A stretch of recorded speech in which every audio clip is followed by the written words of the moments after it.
What up? Real Coach JB getting ready to get it going right here on this Work Boot Wednesday. Trying to get everything figured out. Appreciate everybody hitting the like button, joining in. Pound the like. This show is brought to you by betonline.ag. Use the promo code BELIEVE, BLEAV, and get you 50% off. NBA is all on tonight. Hockey is back in. NBA All-Star Weekend coming up. I don't even know where it is. I don't even give a fuck. It's so boring now. It's shitty. I don't want to watch 20-minute fucking flagrant one replays. I'm tired of basketball. It is a joke. I'm good. But NBA All-Star is always going to be a watched event, especially after Super Bowl. And the XFL drops this weekend. You can bet that on BetOnline as well. BetOnline.ag, promo code BELIEVE, BLEAV. And go get you some fresh new dip. Canadips, CBD.com right here. Canadips. Go get you some. 20% off using my promo code, Coach JB. All caps. Cleanest way to dip in the world. Go get it. Go check it out. CanadipCBD.com. All the players are using it. All the players are dipping it. It's the cleanest way to dip there is. Got a loaded show for you on this Work Boot Wednesday. It is stacked. It is loaded. And can't wait to get longtime NFL kicker, 12-year NFL veteran, Shayne Graham. He'll be joining me, plus Mr. Go himself, Brendan Clinton. A lot of you know him as a.k.a. Davis, social media icon now. He has become basically mocking coaches and players.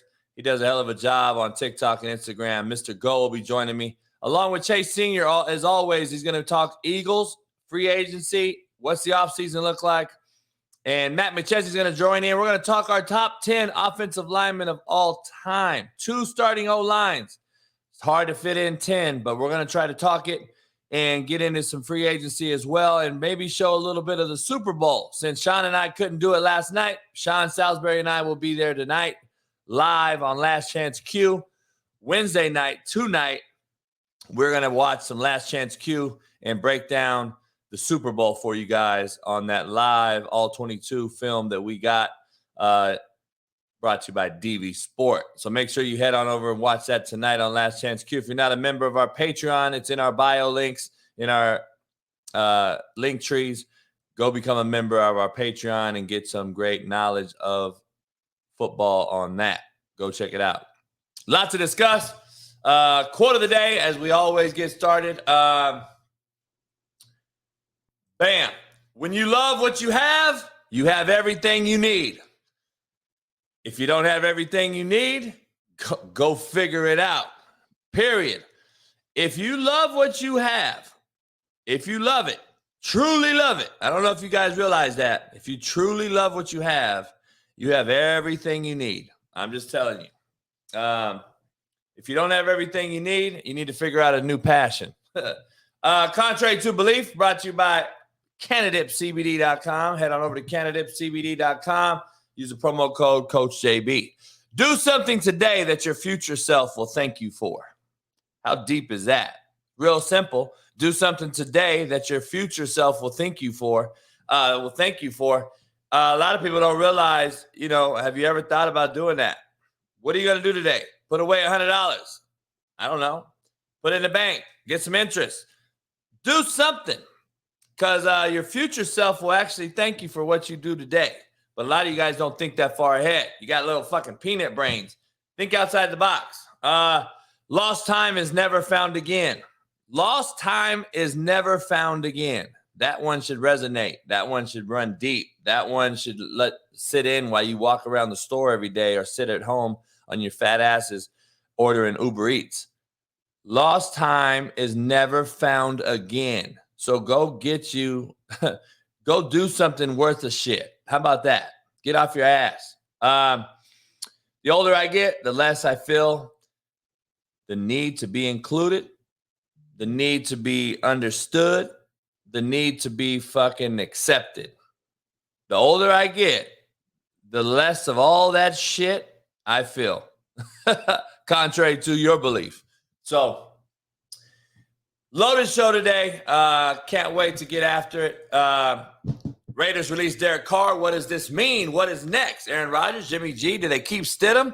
We're going to break that down. We're going to get into my top 10 offensive linemen of all time.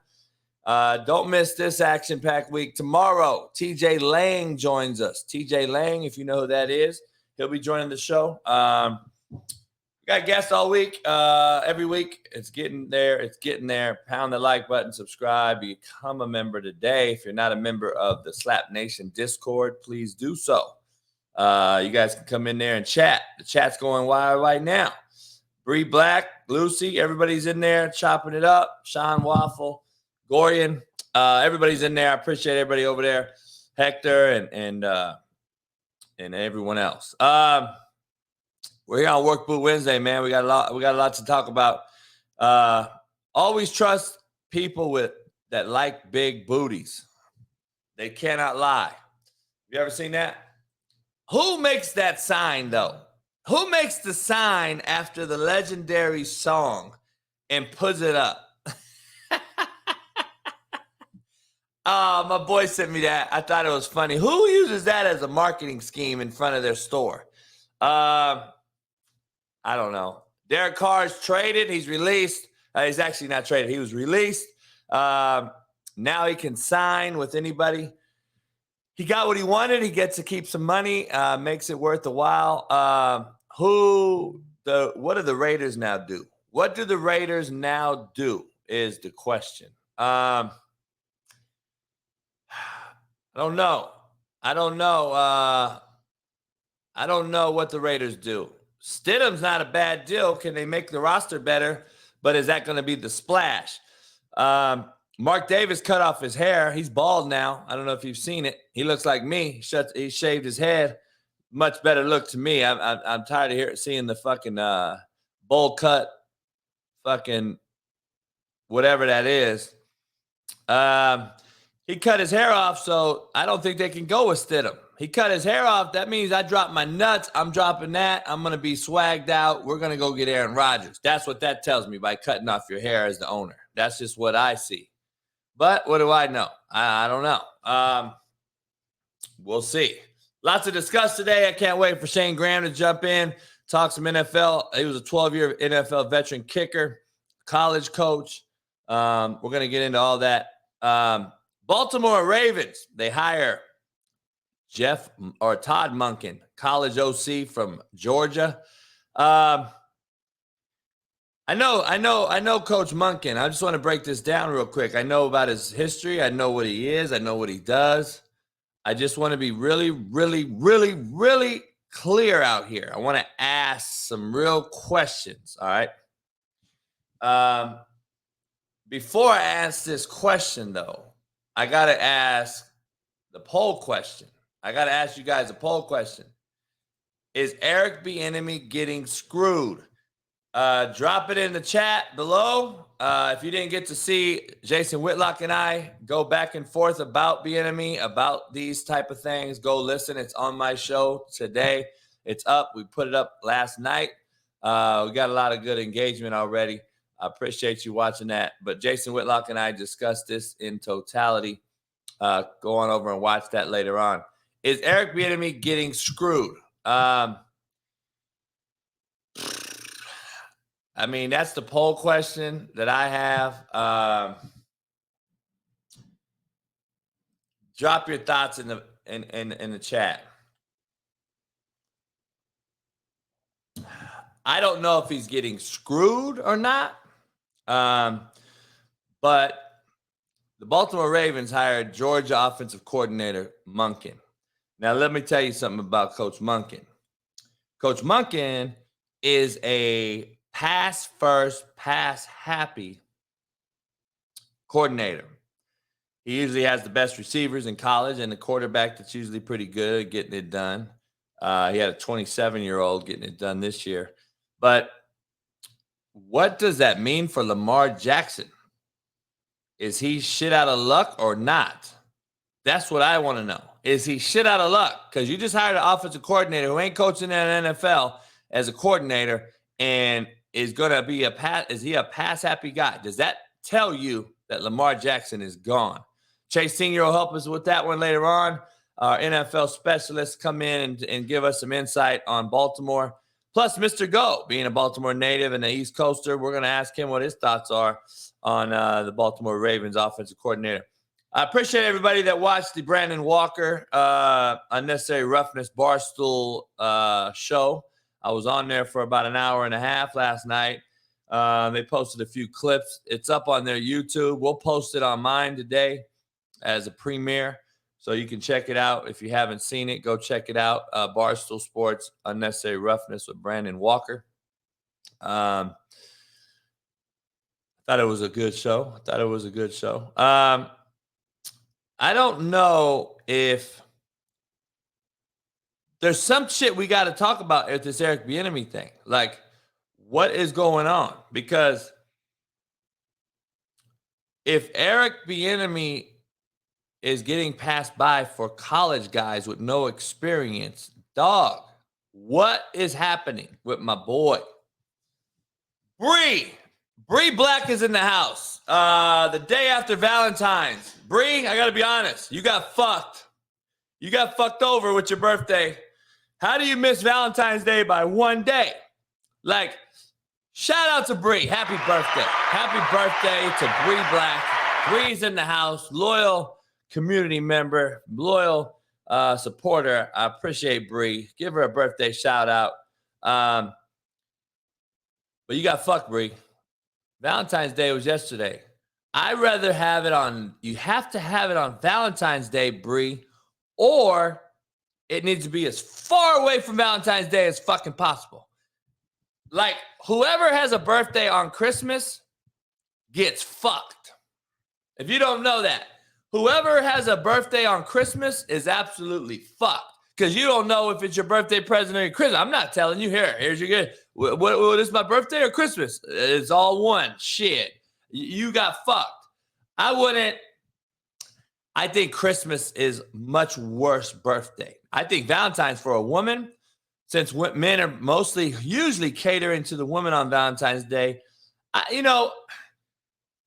think that's how it should be. I grew up that way. I grew up, watching like my dad catering to my mom. I was young. They divorced when I was young, but I got a sense that men are supposed to cater to women on Valentine's Day. So I'm all for it. Like, I'm kind of old school. I'm like, shit, why not? I'm not with this. Oh, I'm cater to me. I'm the king. Get the fuck out of here. Just cook me some food every once in a while and wash some dishes. I'm good. But you got to have some ass. You got to have some fucking throat. And you got to know how to, I'm just playing, ladies. But seriously, I'm not playing. But seriously, I'll cater to a woman on Valentine's, on their birthday, Christmas. You know what I mean? So you got to have a Valentine's birthday. The day after, though, Bree, I think you are fucked. I think you're fucked over because nobody cares anymore. Everybody's like, here you go, happy birthday. Or you got to spin it, Bree, and get them to buy in and take you out on Valentine's Day as a 2-for-1, like you say, and spin it on them and try to get their ass to, Valentine's and your birthday. But then the guy gets over on you too. By the way, it's a Christmas scenario. I'm going to take you on Valentine's Day and kind of use it as one, and you won't know what your birthday present is and what Valentine's is. I'm just telling you.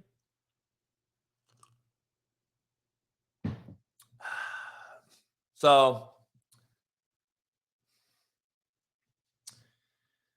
it is what it is. Yeah, man, you got a birthday on the 26th of December? You're fucked too, I think. Or the 24th. I do not want to be born on the 24th, 25th, or 26th of December. Baltimore, though, we're going to dive deep into that today.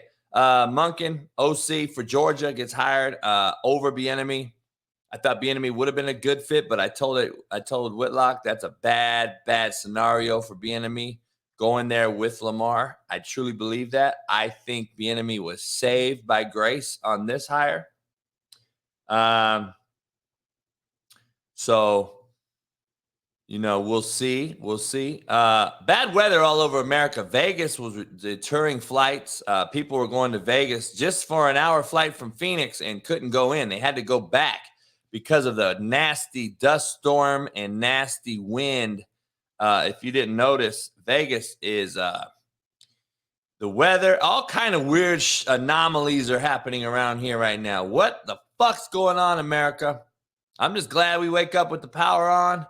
No alien invasions, no weather balloons, no declaration of war or anything. I just hope that don't happen. I do want us to drop our nuts and scare fucking some folks and say, listen, motherfucker. Joe, man. Joe sending Bree some money. I'm going to send this to Bree. Bree, send me your Venmo. I'm going to send you that from Joe Accord. Joe Accord's always dropping some bread for folks. Joe's a great mammal. Appreciate Joe, man. Joe gives you the daily weather plus drops you some damn money. Great dude, Joe. Bree, drop me your Venmo. I'm going to shoot you that birthday present from Joe Accord. The weather anomaly, what's going on? I don't know. Going back to the China thing and all this talk of World War III shit, I want to drop our nuts and say, you know what, motherfuckers, we're going to fuck you up. I kind of want to see that. But now I'm trying to be like, look, I don't really want to go to war. I don't want gas prices to fucking go through the roof again. And I don't want the housing market to dip and like it is. And I don't want fucking meat and eggs prices to go up. But there's a lot of shit out here going on, man. Chickens can't hatch babies and eggs. What's going on with that? The shortage on wheat. We got chemical spills all over the fucking country. Now, Tucson, Arizona yesterday has a chemical truck spill right on I-10. That's 4 or 5 hours from my house, 6, 7 hours from my house. What is going on? Like, what the fuck's going on with the chemical spills? It's starting to get a little redundant now. I got to be honest. It's starting to be a little skeptical. Let's keep it real. And then if you haven't heard, Russia in Moscow, an entire chemical plant blew up. Have you seen this? Dog, Russia. 4 in a row. Ohio, Houston, Arizona. What is going on? I'm just trying to say, I'm like, damn, dog, Arizona's handling the western part of the United States. So that should have worked back into California. All the way up to Washington, Utah, parts of Alaska when the wind gets that shit. Ohio's handling the east part. You got dead fish popping up. I talked to Zach Smith yesterday. He said it's fucked up, man. No one's talking about it. You got dead cows, horses, livestock dying in Ohio, Pennsylvania, surrounding areas. In East Palestine, Ohio, what's going on there? No one's talking about shit. I haven't seen a president talk about it. I haven't seen no fucking advisors. Houston, fucking train derailed right near Sean Salisbury. What's going on there? I haven't seen nothing about that. And now you got this spill in Tucson and Moscow, Russia. No one's talking about shit. I don't know, man.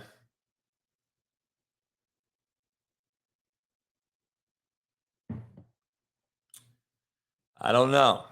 It's kind of fucked up. It's very, very skeptical to say the least. I don't know what's happening, man. I'm just curious on why I haven't heard fucking nothing from the fucking president. Like, why haven't I heard shit? I mean, it's obviously, we know it's leaked, Mr. President. We know Ohio got fucked. Like, can you guys, can you say something? You lying fucks? I don't know, man. I am a proud American, let me tell you. But I am ashamed to be in America right now. We are an embarrassment. I'm just going to be real with you. I'm proud to be from here. I'm a proud American. I want to fuck everyone up. I want to say, fuck you. We're still the premier motherfucking shot callers. But I'm ashamed to be in America right now. I'll tell you that shit right now. It is kind of fucking embarrassing. It is really, really embarrassing for everything that I see every single day. And you know what? It starts at the household, and we're allowing a lot of shit to go down. Parents, mothers, fathers, we're allowing a lot of shit to happen. And I see your fucked up kids out here fucking up shit every single day, and you ain't doing shit about it. If you would just control your fucking households, it would completely change 50% of this fucked up world right now. In schools, I believe shootings, I believe fucking disrespect, I believe all that shit would change if you fucking could handle your household. But no, you can't. So, in turn, I think you should be handled. I think you should go out and fight each other on national TV, right here on my show. The shitbird ass parents, the dads that are missing, the mothers who are fucking absolute shitbirds, they should go out and fucking fight each other live on my show. And to the death. Fuck them. Like, get these motherfuckers out of here, man. I'm tired of you fucking shitbird ass parents.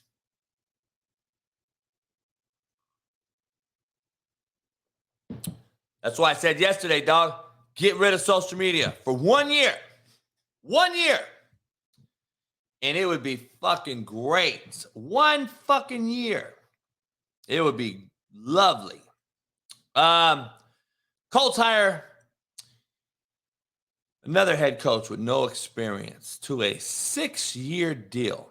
So let me get this right now. I got to defend my boy. I did grow up with this motherfucker after all. Eric Bieniemy. I've been telling you, though, for years he's not the play caller. But no, what do I know? Nobody listened to me. Stephen A., he's the offensive coordinator. No, he's not. But everybody's mad at me that I said it. Remember that 2 years ago? Remember that fucking one? We can go back and check receipts for all you fucks who always want to point out something I'm wrong about. Let's point out the million motherfucking things I've been right about. Let's go back and say, when I came out and said, well, Bieniemy's not the offensive coordinator on a lot of big shows. I was on Pat McAfee's show saying this, and everyone thought I was an asshole, remember? What do I know? I wish somebody would give me some credit for that shit. But no, it's all right. I'm just the asshole. But you know what? I got big shoulders. I'll take it. It's all gravy. But let me break something down real quick. So you're telling me that Eric's been an offensive coordinator by title on a team that's been to 3 Super Bowls, won 2. He's had his own room. He's been at the 4-year level and been one of the great recruiters in the country. He's been in Minnesota, Coach Adrian Peterson, goes to Kansas City, wins 2 Super Bowls. And Monken's more qualified? The head coach that just got a job, who got the OC job this season, mid-season for the Philadelphia Eagles, gets the head job for the Colts. Looks like he just changed his first diaper. And then the Eagles defensive coordinator, who gets beat in the Super Bowl by Eric Bieniemy, gets a head job the very next day. And Bieniemy continues to get passed by. Now let's have a conversation. Now let's talk. Now let's have a conversation, a little bit of open dialogue on real talk. Let's really get into this now. Since nobody wants to talk about this shit. Why can't we talk about this shit?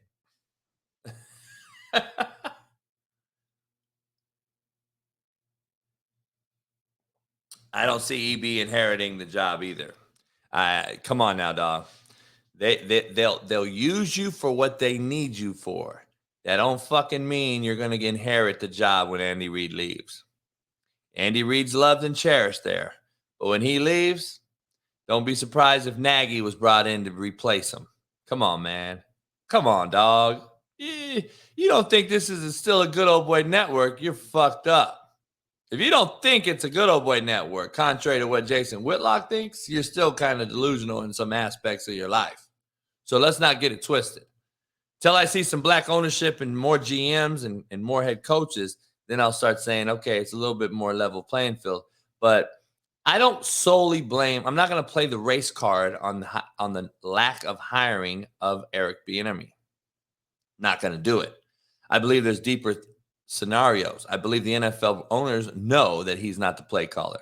I think they know he's not going to call plays. I think they know Patrick Mahomes is that factor between Andy Reid and winning. I think they dismiss Eric Bieniemy. I think that's probably correct. Eric Bieniemy has a big say in personnel formations, suggestions, and he is huge during the work week with scouting reports, game planning with Andy Reid and the staff.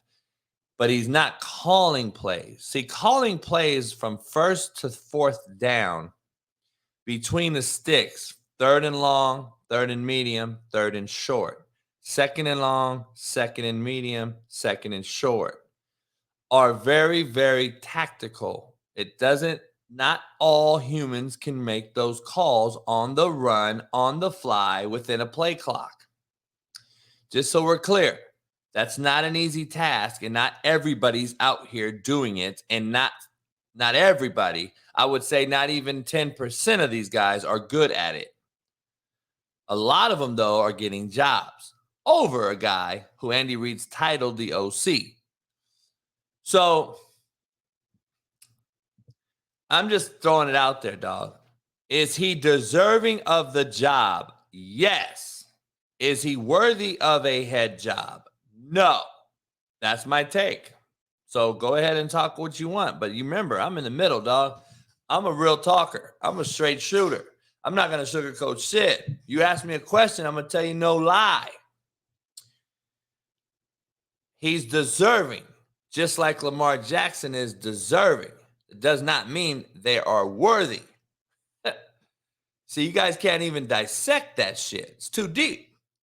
You can't even understand it. What does that mean? He deserves it, but not worth it.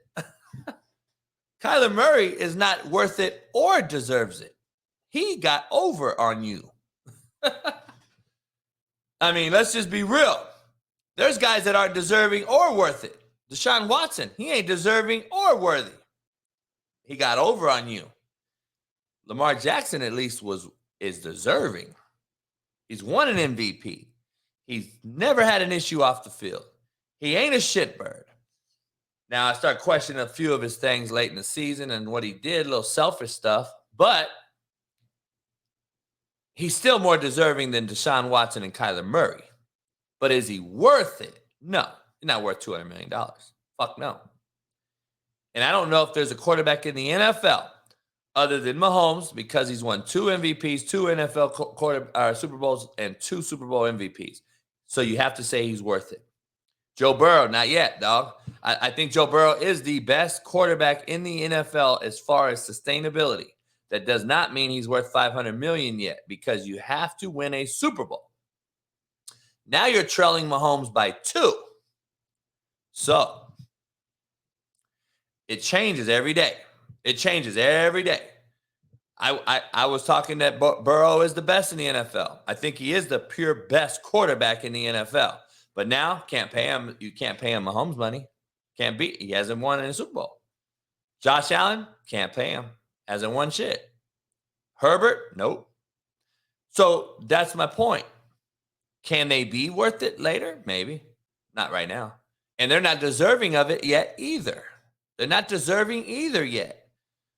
Lamar has been in the league. He's won an MVP, and he's had good character and off the field, no issues. He is deserving, but he's not a performer that's going to take his team to the Super Bowl. Sorry, that's just what it is. Are we paying for mediocrity, or are we paying to win Super Bowls like the Rams did Matthew Stafford? That is what my question is. So, is what it is.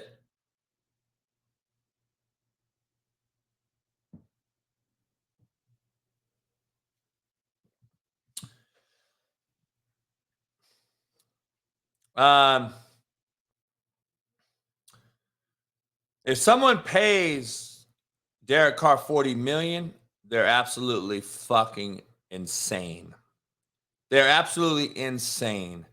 If they pay Derek Carr $40 million a year, a franchise that's paying him is absolutely fucking insane. I would not see. I understand the market. I understand those things, but there's no fucking way. There is no way that I'm paying that guy $40 million. So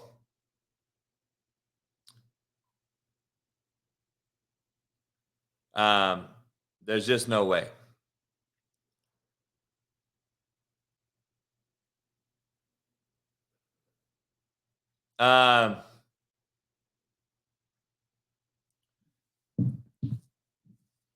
I can't do it. There's no fucking way I pay Derek Carr a dime.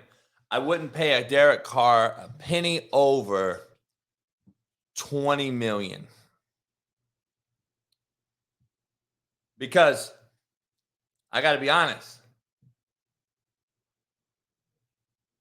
The marketplace says $30 million. The marketplace says $40 million. But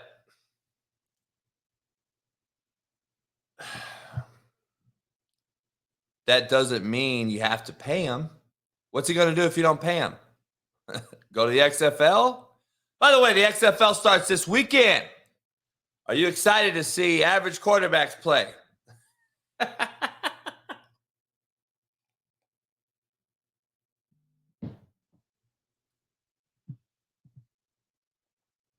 Are you excited to see some average QBs? XFL. USFL is going to be played later on. So that's going to be interesting. Juju Smith. I got to get into this Juju Smith thing. Shayne Graham will be joining me. Juju Smith. What's going on with Juju Smith? Juju Smith does this meme or GIF or graphic about the kid that he's talking about held him. And A.J. Brown and the Eagles, I got to be honest, the Eagles have been pretty damn good professional with their responses to a very, very immature kid who I know very well, Juju.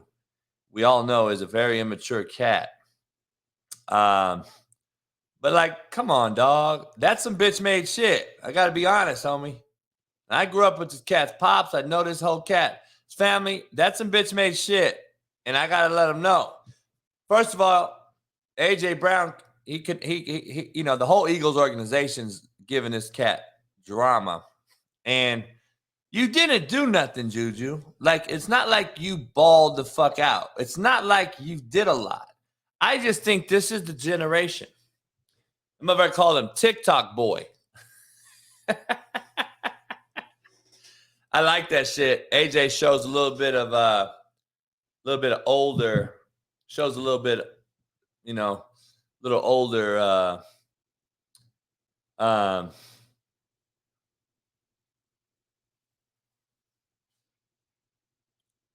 it shows a little maturity. That's what I think.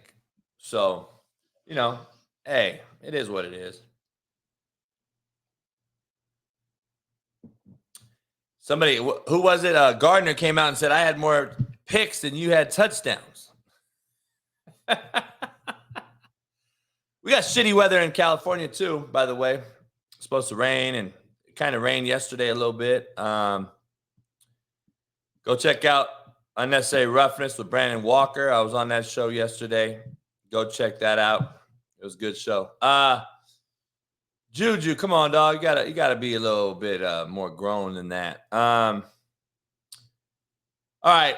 I gotta be honest. You know me. I'm a mediocrity is a new excellence guy. What the fuck is this? What in the fuck is this? You cannot be serious, right? There's no fucking way that you are serious with this shit right here. Is this a real thing? Please tell me this is a joke. Please tell me this is a mockery.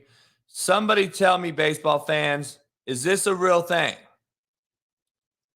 Please let me know. Any baseball fans in here? Any baseball fans? Is this real or not?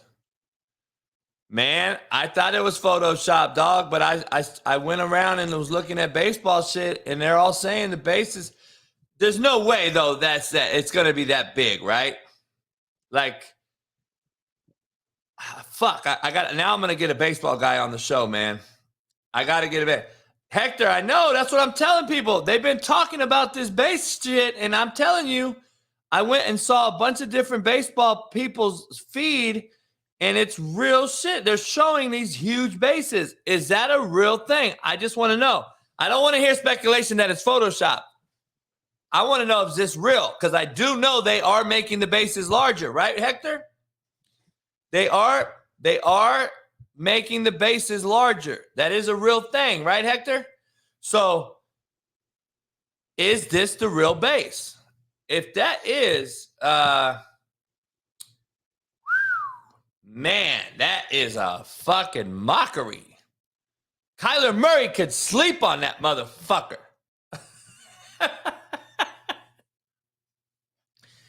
Come on, dog.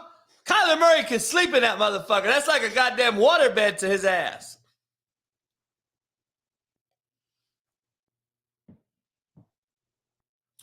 Two inches on each side, dog. Do you know how big that is? That could be right. That might be right. Maybe that is 2 inches on each side. Look at the base in the middle. 2 inches, 2 inches, 2 inches, 2 inches. 2 inches each side is 8 inches, right? That's a lot of fucking, that's 8 inches, dog. That is unbelievable. We are just giving everybody a fucking trophy. God damn. Let's just everybody be able to steal a base. Holy shit, dude. Like, you gotta be kidding me.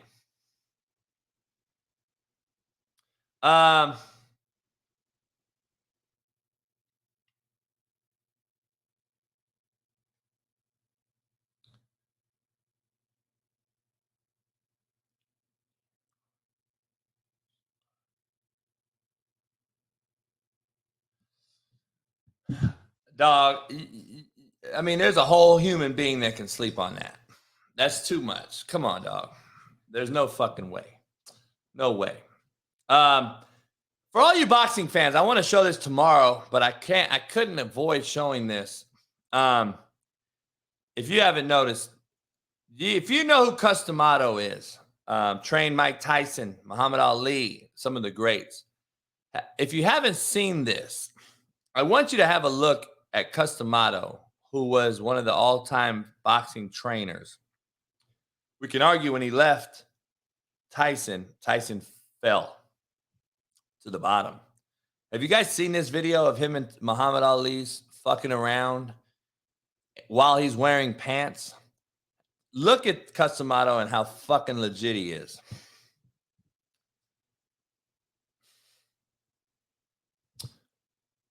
Maybe he's not. Let's see. What the fuck? Well, maybe I won't show you.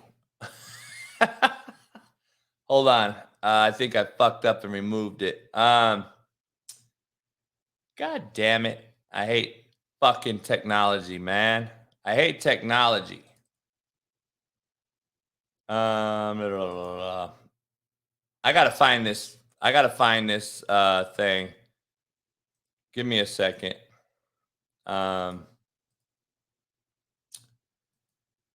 Give me a second. I gotta find it again now. I'll get back to it. But Customato is giving Muhammad Ali the fucking business. If you haven't seen it, let me see. Yeah. God damn it. What did I do? I deleted it on accident. Let me get it back for you guys. I'll get to it later on. Let me see here. Got to remove it. I got to remove it first. Yeah, he had feet and hands. Shit. Fuck feet. He had hands and feet. I'm trying to find the motherfucker, man. Um,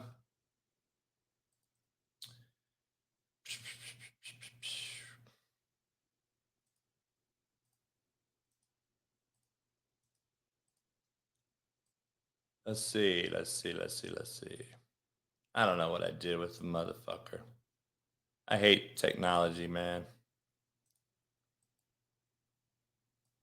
I hate technology. I'm so bad at it. I need a yeah, because Kevin Sumlin had to leave the USFL because he had to get back to college football because that's his only opportunity to get back to being a head coach. So that's what the real is. I know Kevin well, so that is just what it is. God damn it! Now I'm pissed off. Now I lost the video. Anyway, apologize for that. I wanted to show you Customato fucking him up. God damn, fuck that up. Anyway, before Shayne gets on, I think Shayne is supposed to be on, but I have no idea. Let's see. Hope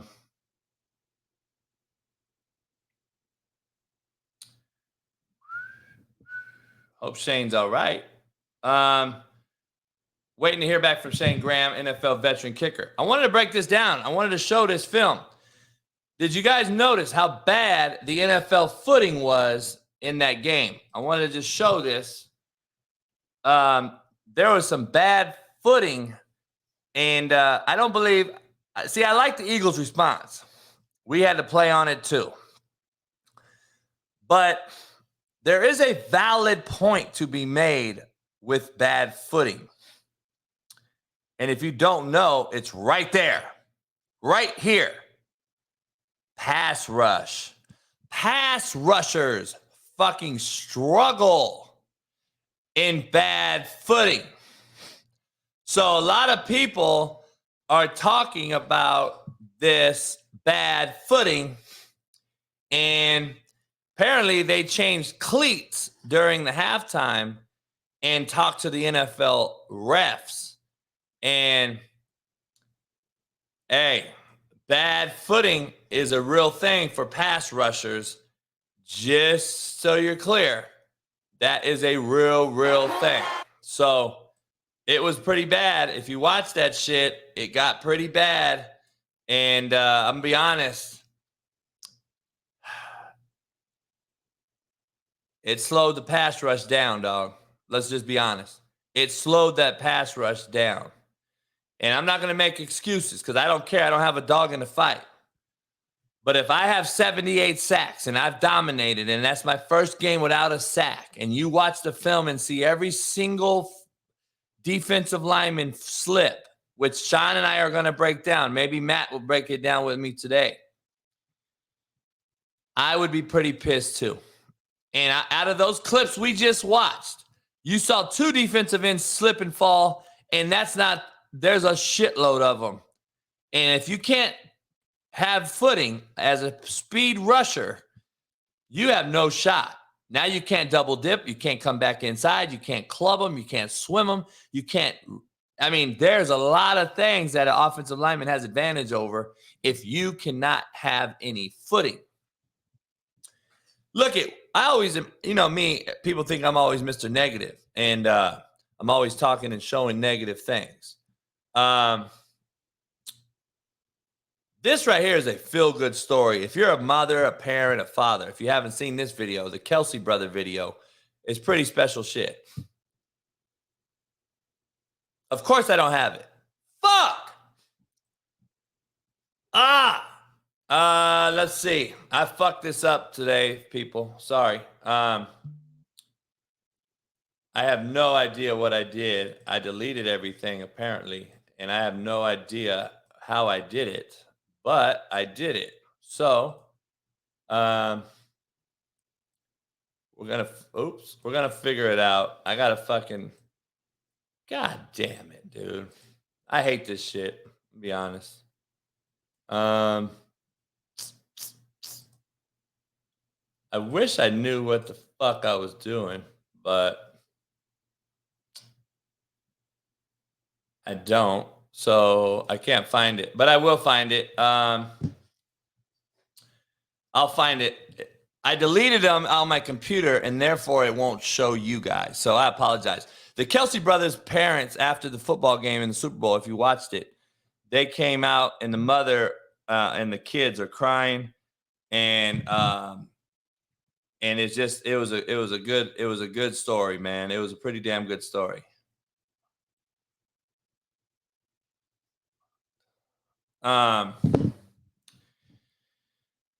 It was a pretty good story, but the mother going over and then Jason telling the mother, go celebrate with Travis. That is the big brother being the grown up.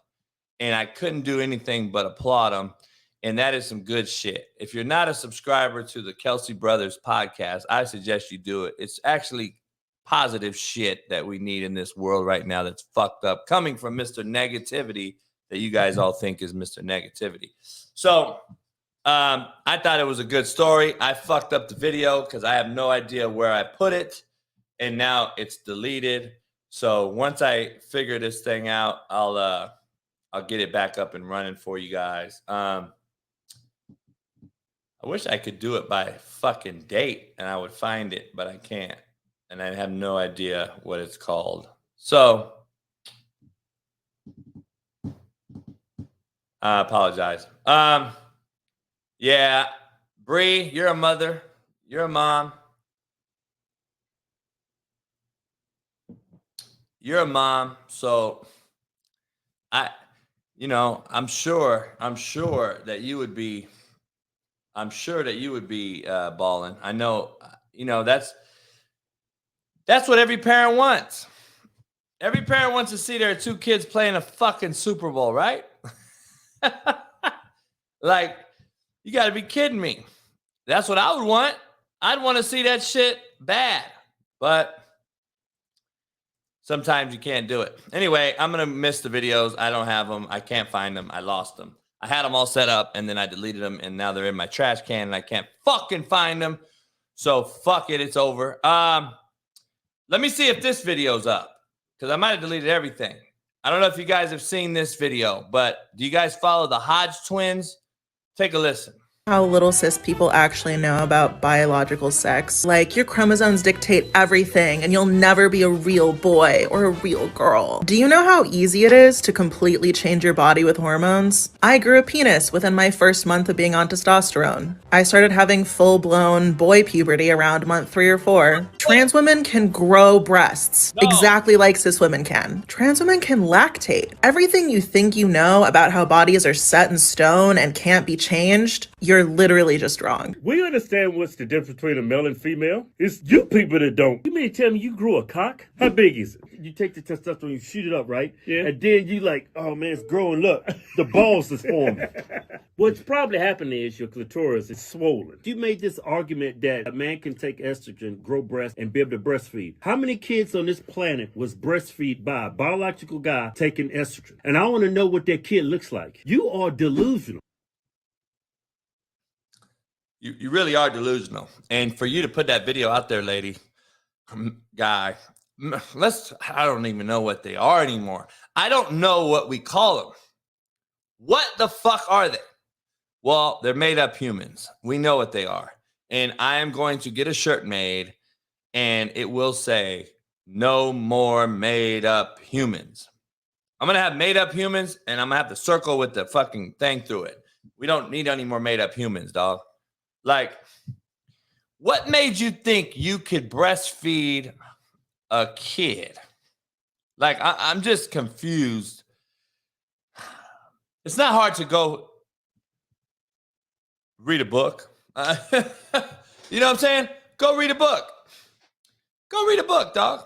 I mean, go read a book. I'm just serious. Go read a book or something. Like, holy fuck, dog. It blows my mind. It blows my mind. I'm going to get into my top 10 offensive linemen of all time. I'm going to get into that with Matt, hopefully. Let me see here.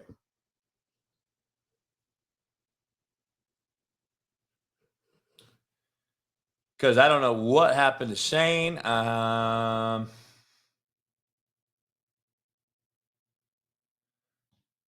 Larry Allen is on my list. You already know. That's somebody that I actually grew up with, so you know he's on my list. Matt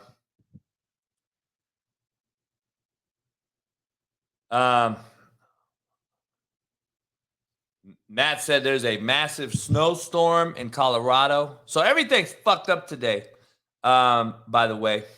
So Matt can't get out. He is fucked over and locked in with bad snowstorm. Maybe that happened to Shayne as well. I'm not sure. We got a lot of shit going on, man. Ohio, Houston. We got a lot of fucked up shit going on. What is going on, people? I don't know. We're going to get into it. I want to get into my top 10 O-linemen before we get into Mr. Go, by the way, joins us later on in the show in the second hour. He's on the West Coast now, so he's going to join me around 8 o'clock a.m. Pacific, 11 Eastern. Of course, I think, I got Bruce Matthews in there. You best believe that. You best believe I got Bruce Matthews in there. Yeah, I'm not sure. I thought Shayne was in Florida, but he might be in Michigan. I know he's in Michigan. He was in Michigan, but he might be. Why? What's up, Brian? What's up there? Any issues up in that area? I don't think so. You shoot down another alien? Did you shoot down another alien around there? Walter Jones, good friend of mine. He's been on the show several times. You know he's on my list. Let's get into my top 10 O-linemen, and then I'll get Matt on tomorrow. We'll break it down. Number 10, I'm going to start with Walter Jones. I'm going to start with Walter Jones at number 10. Walter Jones, friend of the show, was a freak show. JUCO alum, JUCO guy. He defeated all odds, made it happen. Mississippi JUCO did his thing and played in the NFL for a long time and had a great, great career. Hall of Famer, gold jacket, and love him to death. Had a hell of a show. Had a hell of a career in the show. Walter Jones comes in at number 10 for me. This is a hard 10 picks. Let me just tell you. Number 9, Jackie Slater. Los Angeles Ram, legend, Hall of Famer, 6'5", 6'6", played long and athletic, was nasty, got off the football, had hip, knee bend, Hall of Famer. Number 9. Number 8, Willie Roaf. Willie Roaf, 6'5", 2011 Pro Bowls, 13 seasons, all-decade team twice. He made the all-decade team twice. Number 7, I don't know if Sean Waffle's in here. He'll know about some of these old school cats. Number 7, Randall McDaniel. Randall McDaniel, 12 straight Pro Bowls. Versatility is what did it for me. Randall McDaniel.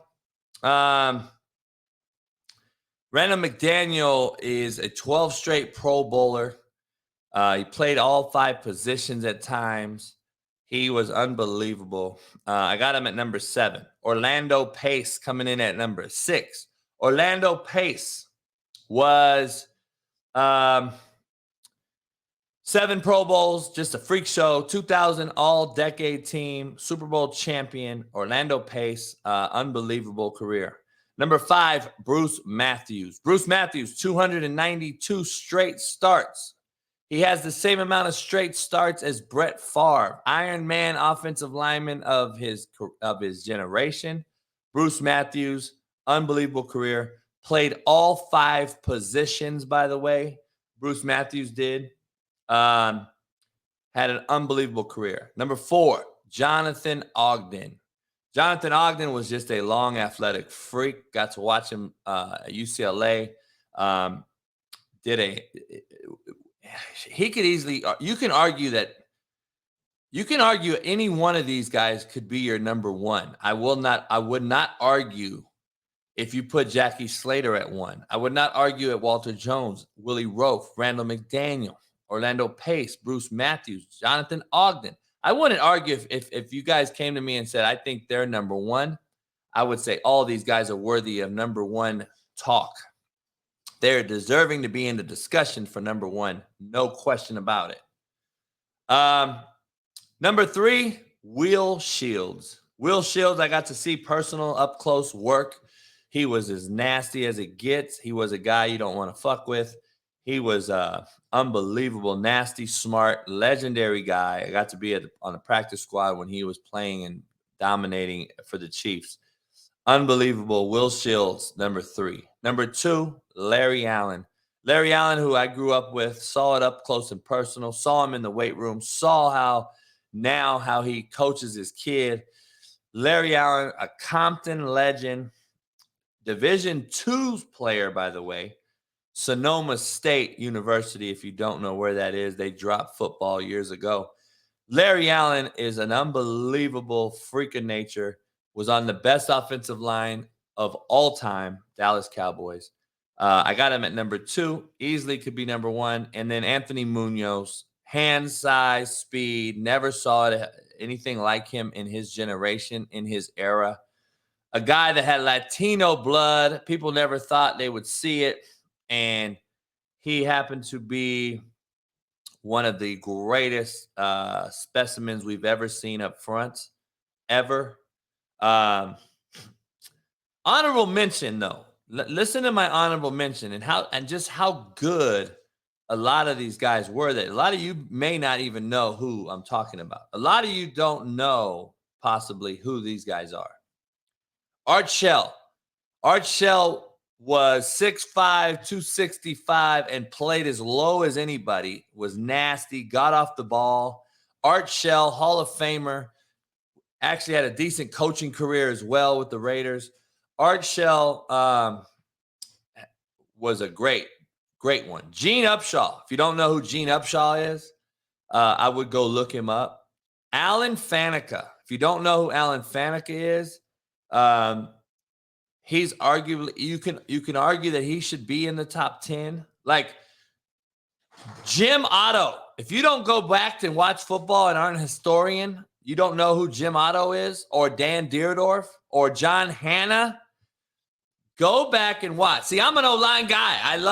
I want to get, like, I dissect O-line. I get into O-line. I want to clinic O-line. I want to talk to guys.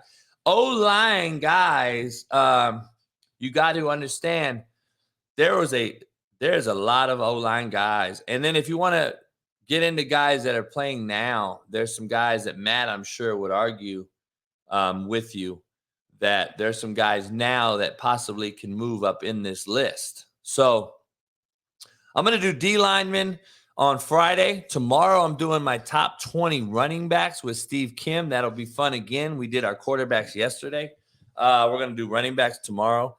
Chase Sr. joins me later on in the show. Mr. Go joins me later on in the show. So we got a lineup today for you guys. So I'm gonna get into a little coaching this morning. I'm gonna show you a little film of the Super Bowl. I got luxury of getting the Super Bowl. I got the Super Bowl. I got it uploaded yesterday, and appreciate my main man at DV Sport for hooking it up. And I'm gonna get into a little bit of the Super Bowl. So can't wait to do so. Can't wait for that. I'm going to get into it, and I'm going to show you a little film here, and I'm going to show you the issues with the D-line pass rush and how it was negated by bad fucking field play. It was not good football. Just telling you right now. It wasn't very good. So, you know, it was pretty bad football. I got to be honest with you. But, you know, it is what it is. Both teams had to play on it. The Eagles kind of took it and ran with it. I mean, let's be honest. They said, "Hey, dog, there's no fucking excuses. We're in this game too.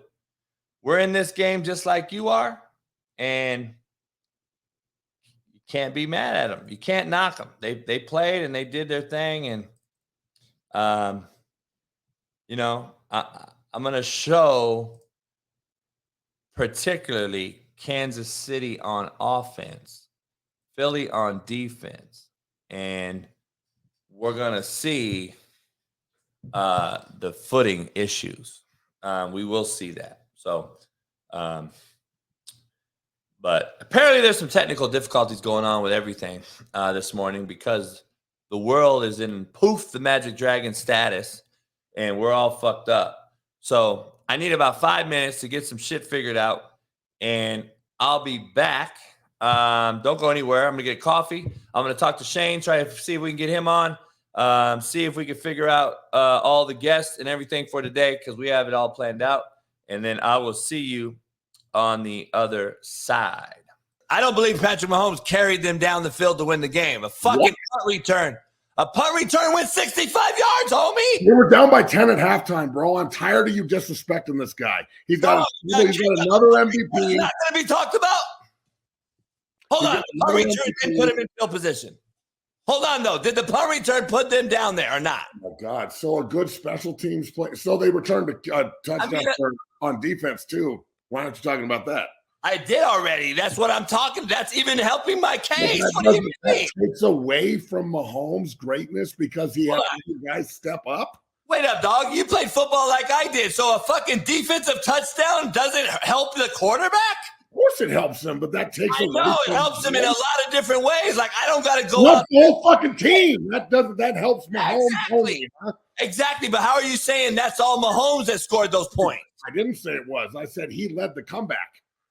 He did the comeback, though. The fucking defensive touchdown did. What do you mean? He's the quarterback of the team that led the comeback. Yes. Look, this is what I'm gonna say about it. Quarterbacks fucking lead comebacks. You just don't like the guy, so you're just always fucking.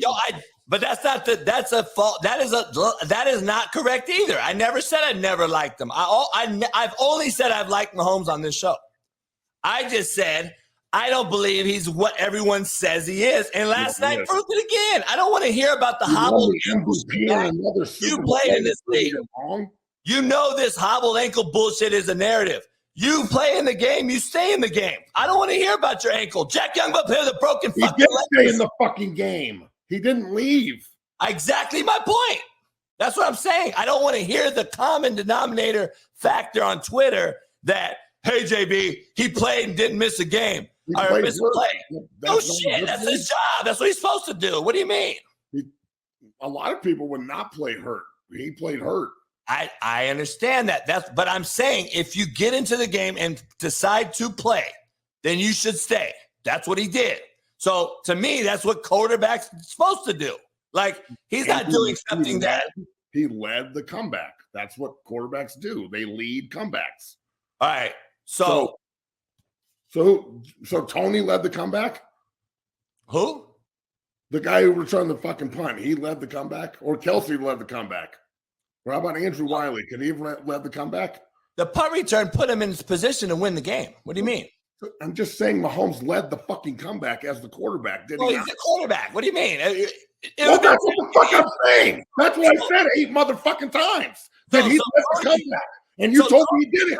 Well, did he or fucking didn't he? And no, he didn't. What do you mean? He's the quarterback. What do you mean? It doesn't matter who the quarterback was. He didn't lead a comeback yesterday. That's what you're telling me. Yes, he's the quarterback. Of course he's led the comeback. Cool. That's all I said. So if you were the quarterback, you would have been the leader of the comeback too. Yes. Quarterbacks lead comebacks, quarterback, as you know. It doesn't matter who it was. I'm saying. That's what I'm saying. It doesn't matter who was there. The fact that that's what he did. Because of the punt return, though. The punt returns in the fourth quarter. He started the comeback at halftime. Well, yeah, they were down 10 points. So they had a big play on special teams, and somehow that takes away from Mahomes' greatness and leading the comeback? Where's the greatness at? He threw for 180 fucking yards, homie. Let's not act like he's throwing for 500 yards in Super Bowls, bro. No, he threw for 180 yards and 3 touchdowns under 15 yards. You're killing me. Come on, man. You guys are on something. Look, you have accepted mediocrity as excellence too. Like, that's what it is, homie. He doesn't throw for 400 yards and 8 touchdowns and no fuck-ups, and he's a bum. No, he doesn't. I don't think you need to throw for 400 yards, but goddamn, homie, can we see some real quarterback play? Right fucking back at you. Goddamn, can you respect any greatness fucking ever, or are you just the ultimate fucking hater? How is it hate if it's true?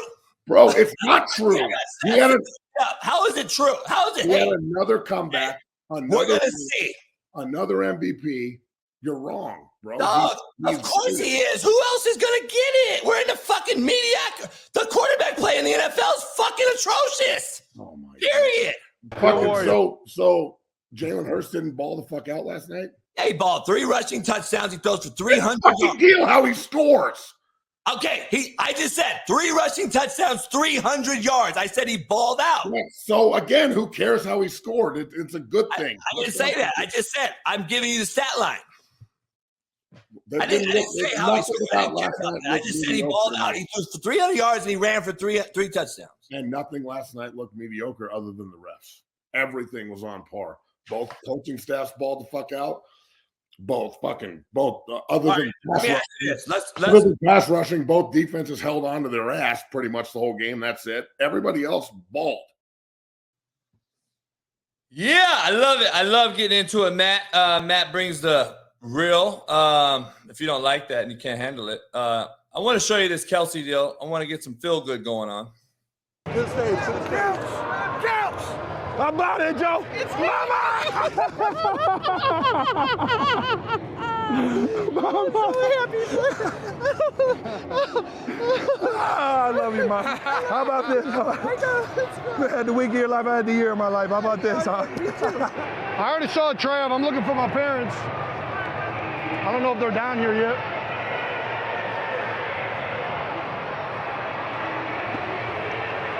Great game, brother. Hell of a season. Thank you. We'll see you back here next year. How about that? I love you. Good job.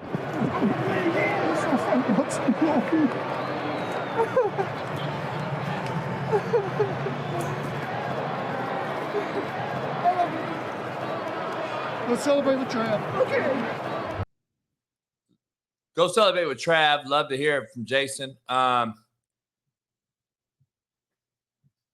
Hey, that is a hell of a moment for a mom. Bree, what side you taking? That's why she had to wear the shirt, the jacket that had both jerseys on it. Hey, Mustang 760. I was just getting into that topic. You notice, though, everything you do is now filmed. You wiping your ass. You may be getting filmed wiping your ass, people. So be careful out here. Every fucking thing is filmed. Now, both of those guys were mic'd up. Both of them it was predetermined who was mic'd up in the Super Bowl, et cetera, et cetera. I get all that.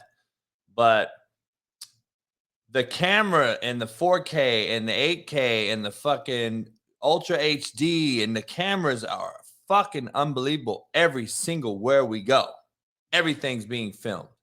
Everything. Exactly. Ask Dana White. Ask all these fucking shitbirds who are hitting women. Ask them motherfuckers. They'll tell you. The made-up humans, though, we got to get this under control because I agree with the Hodge twins, who I didn't even know about. They followed me on Twitter. I hit them up. We're talking about going on his show and vice versa. I'm trying to get those guys on mine, and I'll go on theirs. I never heard about them, really. You know, I grew up with all brothers. Most of my friends don't like them. You know, similar to Whitlock. Most of my friends don't like Whitlock.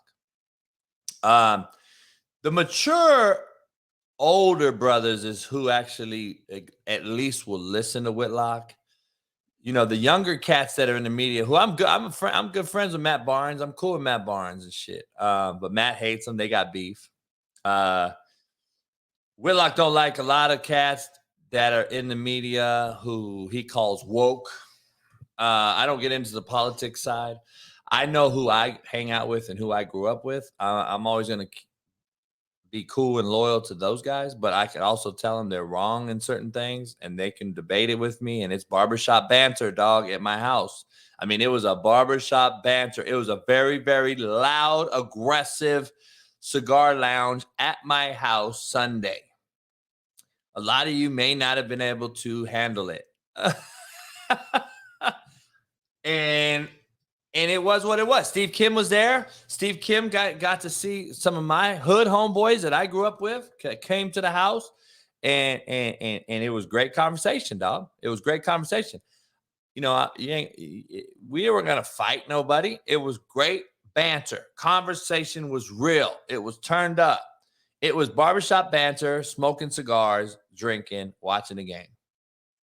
From LeBron and Kobe, which is an all-time, everybody's going to talk about that in the barbershop. And you're always going to talk about LeBron and Kobe and Jordan, right? That's got to be the top 3 barbershop banters in the world. So we know that is got to be the top 3 barbershops discussions. And then you're always going to have like the most relative shit, Super Bowl, NBA Finals, whatever that's going to be. So we were talking about all that shit during the game, and it wasn't no real shit. I had homeboys here that don't agree with Steve Kim. They talked. It was good talk. Shit. We got heated. We got loud. We got dog. At the end of the day, shook hands and chilled. I think that's what everyone needs now. Everybody needs that shit. Everybody needs some barbershop banter. Everyone's so fucking sensitive. All you guys are get butt hurt now over fucking anything. You cry over spilled milk every single day. You can't handle any type of adversity. Everything is a fucking, every single thing you do is gotta be this way or you're out. Like, I've never seen nothing like it. Like, dog, Matt has changed my decisions on certain things throughout the 6 months he's been on the show. I have changed his thoughts on things. Sean Salisbury has changed some things I think about. I've changed things that he's thought about. Steve Kim, both ways on that. Chase Sr. Like, dog, you can see it. If you guys are avid watchers of this show, you can see that certain things have transpired through discussion on this show with people that have actually changed and said, you know what? I might be leaning your way on the transfer portal. I might be leaning your way on how these kids are. I might be leaning your way. I mean, dog, it ain't an ego thing. It ain't a bigger dick contest. It's a fucking real thing. Like, dog, admit it. Like, we got to admit some shit sometimes. I'll admit it. I'm not going to apologize for it, but I will admit if I'm wrong. I will admit that something's been altered in my thought process. I believe in you. Hey, dog, man, I think you're right. I think there might be some conspiracies in the referees now. That's been Matt's push. He played in it. He said he saw it up close. And I'm starting to see the games, and I saw how they played out towards the end of the playoffs and the end of the season. And I'm like, damn, dog. When the referee came off the northern sideline in that one game and gave him a 4th and a 5th down, in essence, in the Bengals-Chiefs game, I mean, we can argue, dog. It's pretty weird. And then we don't have full-time refs, and then the betting is getting larger, and the money's getting bigger. Hey, it could be. It could be something in there. I don't know. But, you know, it is what it is. See, back in my day, you didn't even have to have good friends to agree to disagree. You just had to be real. That's the problem. See, it's not even about having real, true friends no more. Because I don't believe. See, Matthew M. in the show, I don't know if I agree to that, because I don't know if there's such things as true friends. I don't know if there is a real true friend in this world. I think everyone can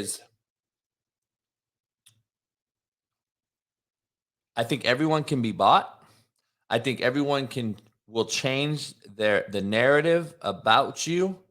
I don't care if you've known them 30 years or 30 days. I think somebody can be bought and totally change the narrative and totally fuck you. And you'll be shocked at, damn, my boy fucked me. I got backstabbed. I'm not shocked at getting backstabbed. I've been backstabbed my whole life. I'm shocked at who's holding the knife when I turn around. So the whole true friends can argue and all that, I don't know if I agree to that, because I also know this scenario, Matthew M. We're boys. We get into a heated argument. One person feels a certain type of way. He don't feel the argument went his way. The homie's in the room clowning him.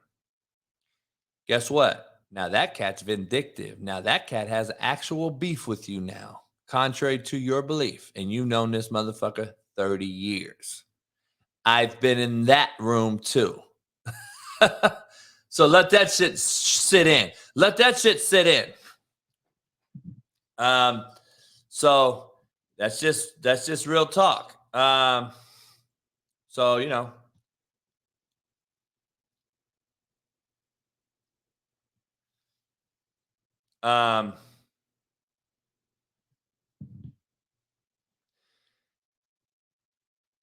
you got to understand, don't get shocked at getting stabbed in the back. Don't even be shocked to see who's holding the knife anymore, dog. It is what it is. These cats, we got some cats out here, man, that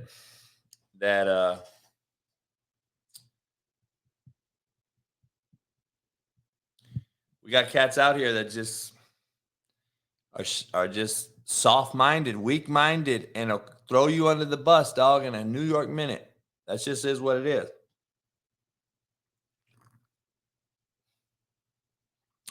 Come on, Brian. You know what? Brian Martinez in the chat. I was thinking about this the other day, Brian. Brian has been blocked in this chat. I think he got blocked in this chat a while back. He got blocked in here. He came back, didn't give a fuck, and has still been a loyal member. Dog, there's not a lot of cats that can say that in this world no more. He don't give a fuck. He's like, I don't give a fuck. I'm not sensitive. He might have stole 5 of my books. I'm just kidding. But you know what? He has been here and been loyal regardless. Like that, you don't see that no more. I don't know if I would have done that to a 30-year friend if he would have came back in here. I'm being honest. I don't have no 30-year-old friends in my chat. Let that sit in. I don't have none of my homeboys in this chat right now. Let that sink in. I don't have any of my boys I grew up with who were just at my house in this chat every day. Let that sink in. But cats don't want to talk about that. I don't have 30-year-old homeboys that I grew up with buying my whiskey, vodka, and cigars. They buy Ciroc. They'll buy Maker's Mark. They'll go buy a shitty-ass stick that they don't even know about. That's just real talk. But nobody wants to talk about it because cats get sensitive. Cats get butthurt. Cats can't handle the truth. I'm just keeping it real. Like, people don't want to discuss those things, dog. Cats don't want to talk about that shit. Like how cats don't want to talk about this shit. Like, have a look at this shit. Straight men must date trans women to combat hate.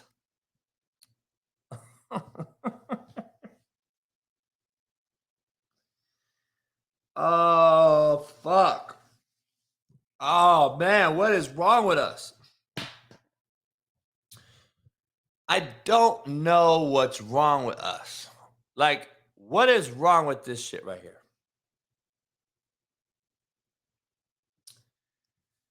Come on, man. What is really going on?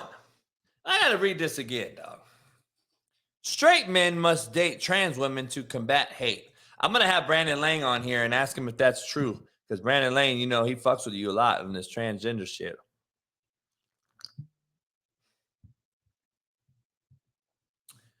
I mean, that is the ultimate fucking. Let me let everyone know this is where the world is headed. That is what that is right there. That is what that is right there. Actually, Bruce Jenner actually doesn't believe that. Bruce Jenner believes you should do whatever you want. And he does not believe that these made-up humans should be swimming against women, should be playing against women, should be competing against women, should be fighting women. So I actually give that made-up human credit. It makes me cringe, as you all say. I cringe when I see an American Idol when I was growing up who was on the cover of Wheaties, Bruce Jenner, now in made-up human form. That shit makes me cringe. I gotta be real. That shit makes me absolutely cringe. So, you know, that's just honest. I don't know. You know.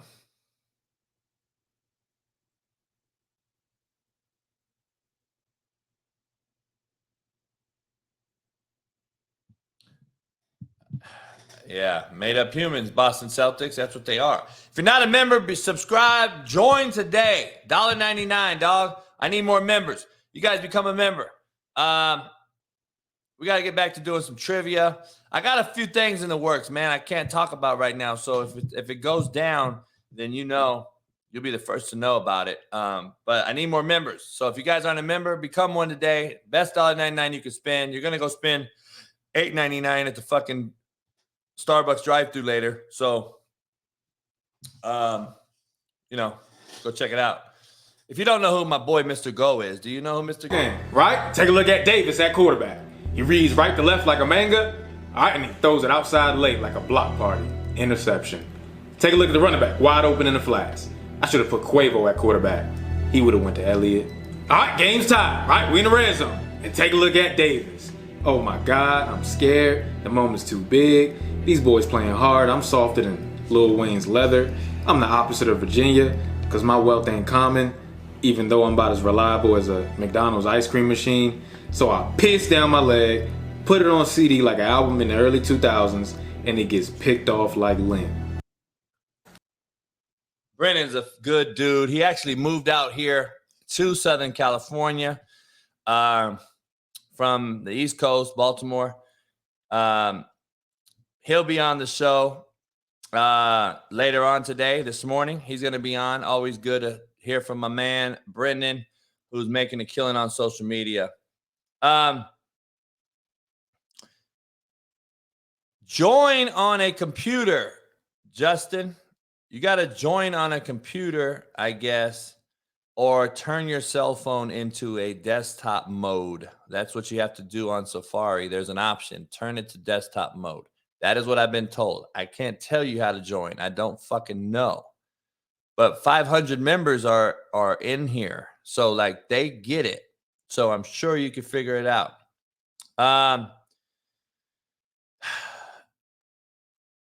Yeah, dog, it's funny.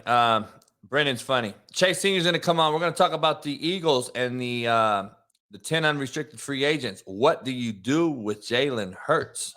Before he jumps on here, he's going to jump on here in a minute. I wanted to get into some. I want to show you guys some film. I want to show you a little bit of film because, you know, I got the fucking Super Bowl film now. So we're going to break into it later on today.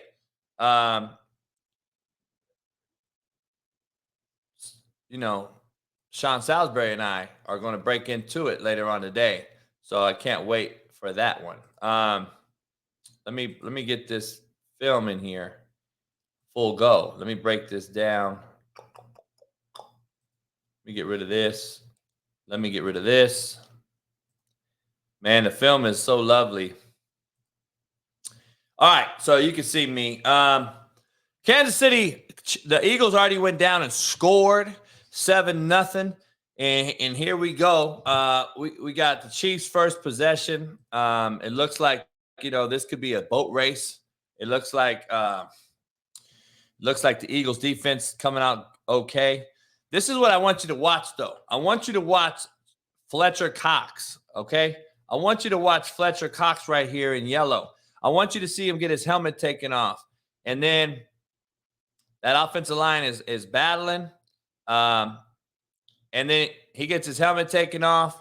And then he kind of cries like a little bitch. And I got to be honest, that's the guy right there, right? That's the guy right there that dressed in a fucking Aretha Franklin.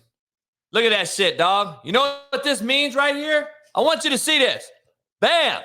I don't know if you know, as a football coach, that interaction right there set the fucking tone. Set the fucking tone for the game. I want you to realize that. That shit set the tone for the rest of this football game up front. But nobody wants to talk about that play dictating the rest of the game. That play right there told them, we ain't fucking giving a shit about your 78 sacks. So I want to be clear, the traction on the field combated with the nastiness of the Chiefs saying, fuck you, we're here to stay. That is a big part of this thing. And I wanted to point that out. Now, it is very hard. See, this is one thing I don't like. 2-point stances in the NFL, DNs tell us on offensive line, as it tells our O-line, that, listen, there's nobody else out here on the edge. So I want you to be clear. I want to be clear here. There's nobody sitting here on the edge. There's no one out here. If there was another person out here, like this guy walks down, this guy comes down, now the guy circled in yellow, I'm going to put him in blue, number 7 here, he can now give me a two-way go. He can go inside. He can go up the field. He can do some different things, right? And now we have certain things. But when you're a 2-point stance, we know you're just speed rushing off the edge. It is not very difficult in the NFL to scheme somebody if I'm just getting straight up speed rush and no two-way go. If this guy were to put his hand in the dirt, like he is, and he is, now I have a lower sense of pad level. I can give you two-way goes. I can be more violent with my hands. To me, the Chiefs, with the first play with Fletcher Cox and these two scenarios I'm discussing, helped the Kansas City Chiefs and Andy Reid scheme them and pass set them all game long because they had no worries. Look at the depth of these linebackers, people. Why are they so deep? If I'm Andy Reid, I know that I'm only going to get a 4-man go, maybe a 5. I got 6 to block.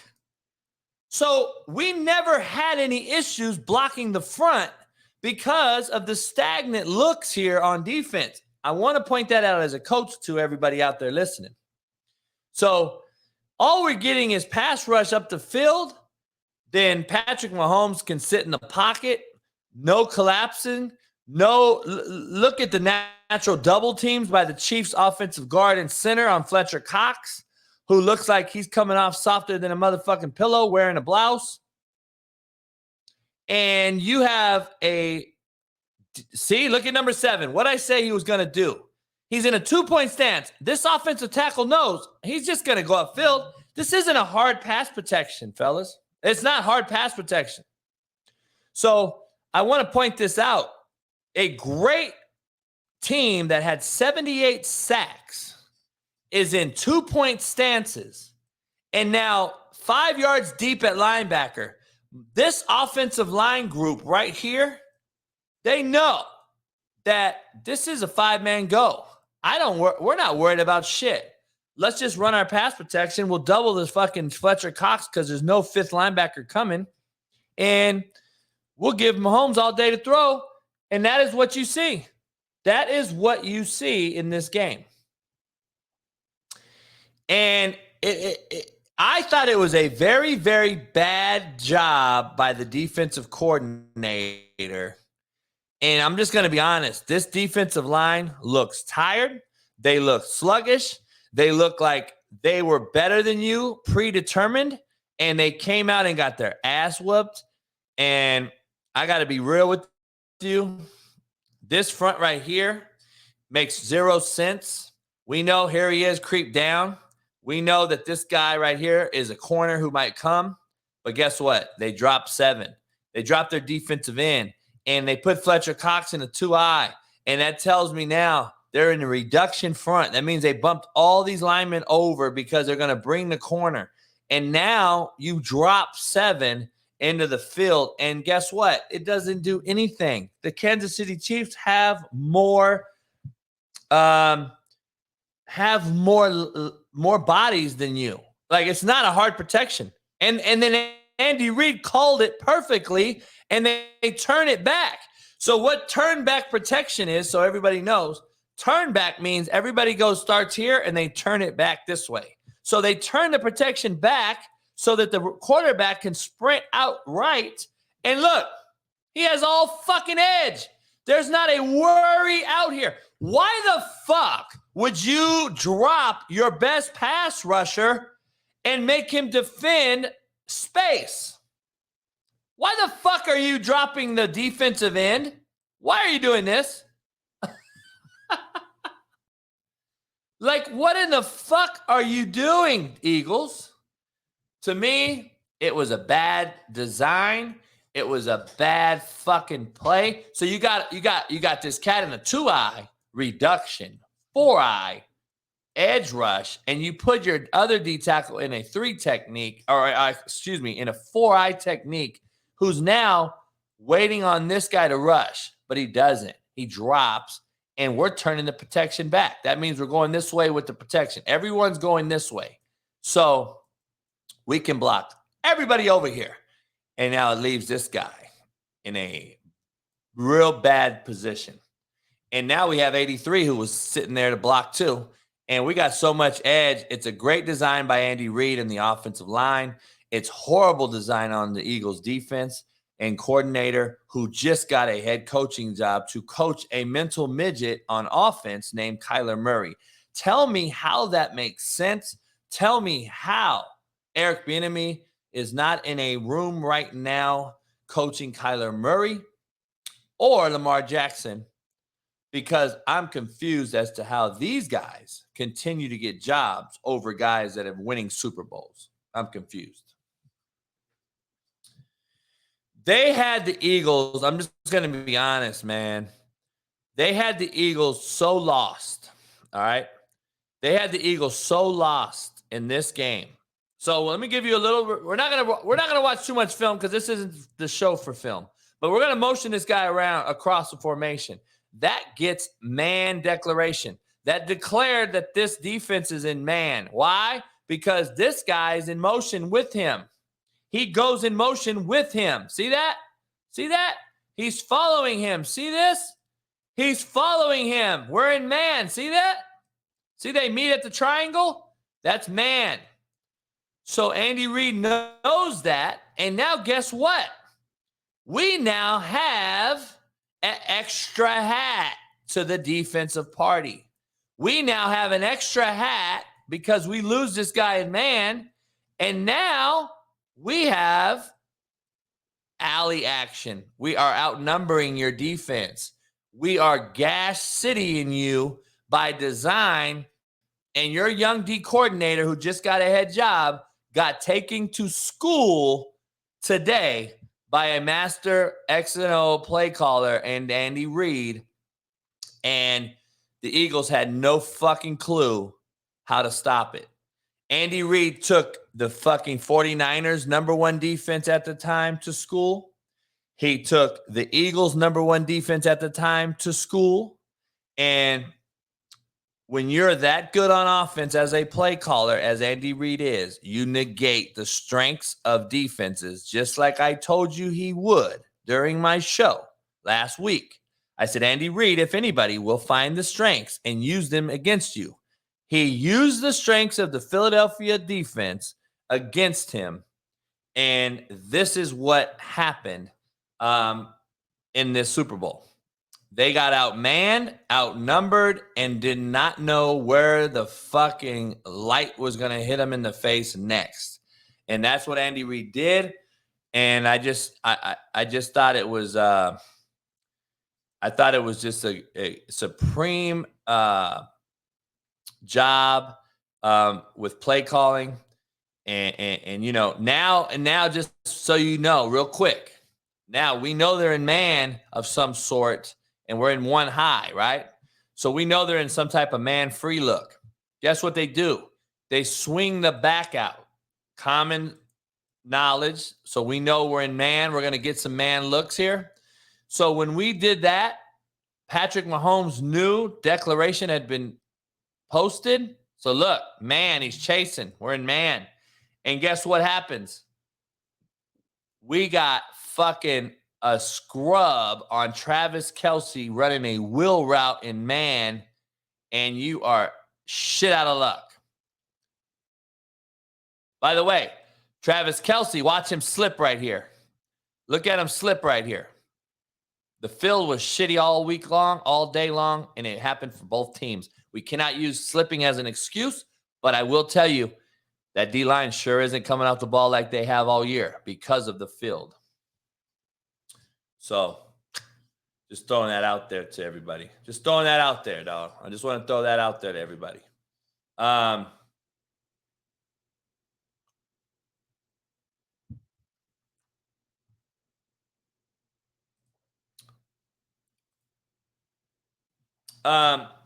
got it at a little screen here. Looks like I'm big time right now. Here's another screen, setup screen. This is just some things. We're going to get into it with Chase Sr. He'll be joining me. And I'll talk to Chase about it. I'm going to talk to Chase about it. But a lot of things to point out there that Sean and I are going to break down later on tonight. We're going to break down both teams. So Chase Sr. will join me here in about 5-10 minutes. We're going to ask him about what they do in the offseason. And then we'll show some more film later on. And then we'll show it tonight on Last Chance Q. If you're not a member of Last Chance Q, make sure you become one because we will break it down. Let me ask you guys this. Bree, where you guys at? I got to ask you something, Bree. Lucy, listen to this shit right here. Listen to this. Men, if DNA confirms the baby is not yours, it doesn't change the fact that you must take responsibility of the baby. Women go through a lot in marriages, and women deserve better.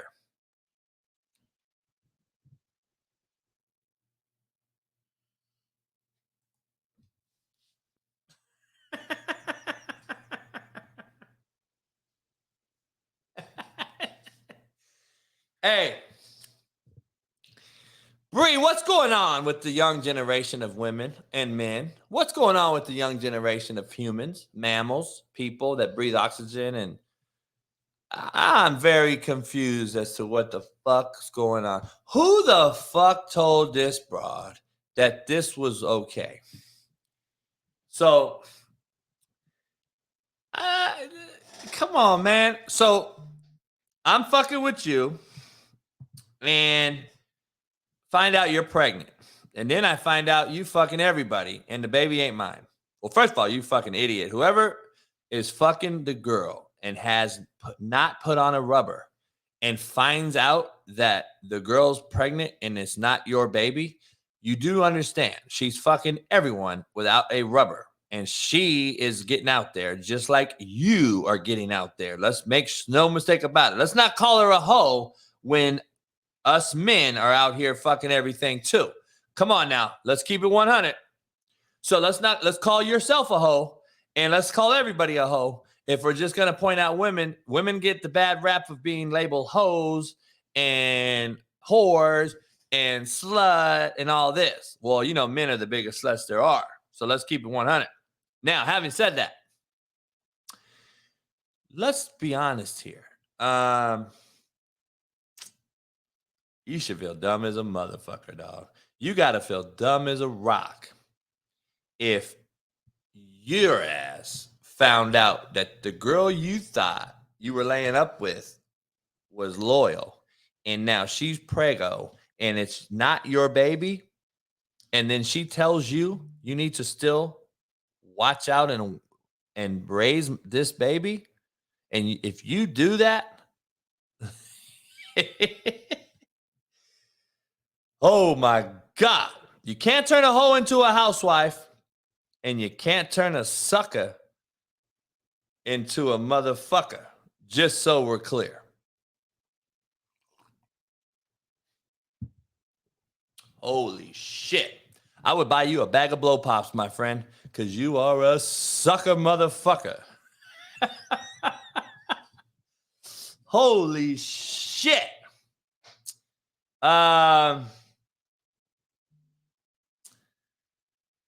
Hey, RKB, thanks a lot for the update, but I got something to tell you. We're already monitored, my friend. I don't believe it. I don't know if you realize that or not. These right here are monitored. They don't need your bank account to monitor you, dog. Come on, man. Get the fuck out of here with this bullshit. We've been monitored. Come on, man. Get the fuck out of here. If you don't think they know where you are, sorry, they do. They don't need your fucking bank account information. I'm tired of hearing about the cash. Go get some cash out and hide that shit in the safe. What the fuck's that going to do if they don't take cash at the fucking store? What the fuck is cash going to do if they don't take it? Like, I'm trying to figure this out. People keep hitting me with this shit. Hey, they're going to make everything electronic. So you got to have a debit card and you can't carry cash no more. So why the fuck would you take your cash out the bank and keep it? Are you just telling me they're going to fucking start a war with civil war and take all your money and then you get to use certain amounts of money? If they do that, then we're going to have a civil war. So just shut the fuck up. I'm tired of hearing about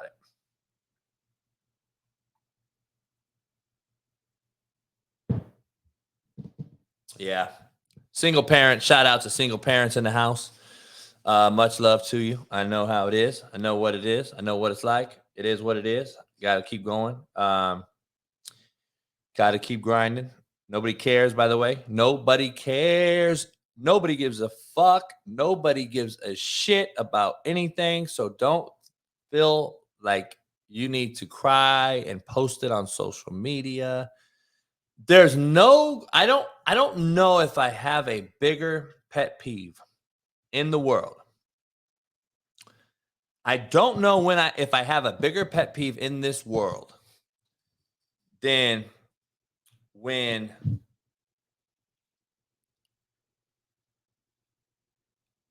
a man or a woman posts something on Facebook, TikTok, Instagram, whatever, and it says, send me prayers. My life is in shambles. I'm going through it today. My baby daddy left me alone with my kid, and I don't have any money for bread. Can you cash at me? I just wish I had the balls and the audacity to ask people I've never seen and met in my life for a handout of such mass proportion and tell me how fucked up your life is. I wish I had the balls to do so. I have secondhand embarrassment when I see these things being posted. Cash at me. Venmo me. That's it though. Nothing else. They don't even know you. They don't know you. They just send messages out on their normal feed, on their timeline. Cash at me. Like, this is what we've become. I did a whole show on this topic a couple years ago or last year. This is what we literally became. We've become gimme, handout. This is what we've become in this world. Come on, dog. Let's keep it real. We expect you to hand shit out. Brian, did you say what about for your birthday? Do you see that's a generational thing, homie? If you really ask people for do you really ask people on social media to break you off for your birthday?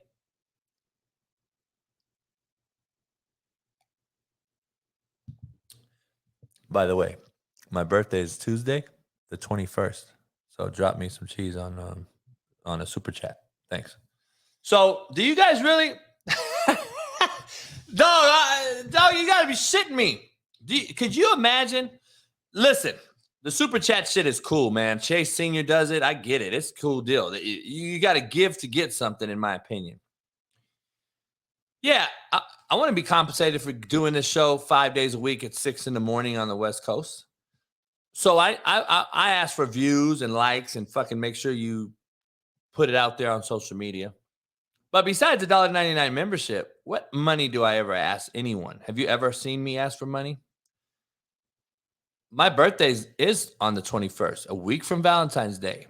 See, Bree, my birthday is way far apart. It's like President's Day, Washington or something. Should I do a super chat birthday show so you guys can all pay me $20? That's the poll question. See, a lot of you guys would be like, fuck it. Yeah, hell yeah, coach. I cringe at that. I just don't. I can't do that. I wasn't raised that way. I can't do that. I don't. Joe Accord has almost spent $1,000 on super chats or donating or giving money to the cause. Much love to Joe. And I appreciate that. But I told Bree, send me her Venmo because Joe Accord dropped her $30. I'm going to send her $30. She didn't drop her Venmo in the chat. She dropped it on the Discord or sent it to me privately. I'm going to look. I'm going to find out. But, dog, I think it is a generational thing, B. Mart. I truly do. I think that is a real generational thing. That's just me. Like, I don't know. Like, if someone's like, I donate all the time. I'll donate, but I'm not going to be asked to donate. If you ask me to donate, I would never donate. That's just me, being honest.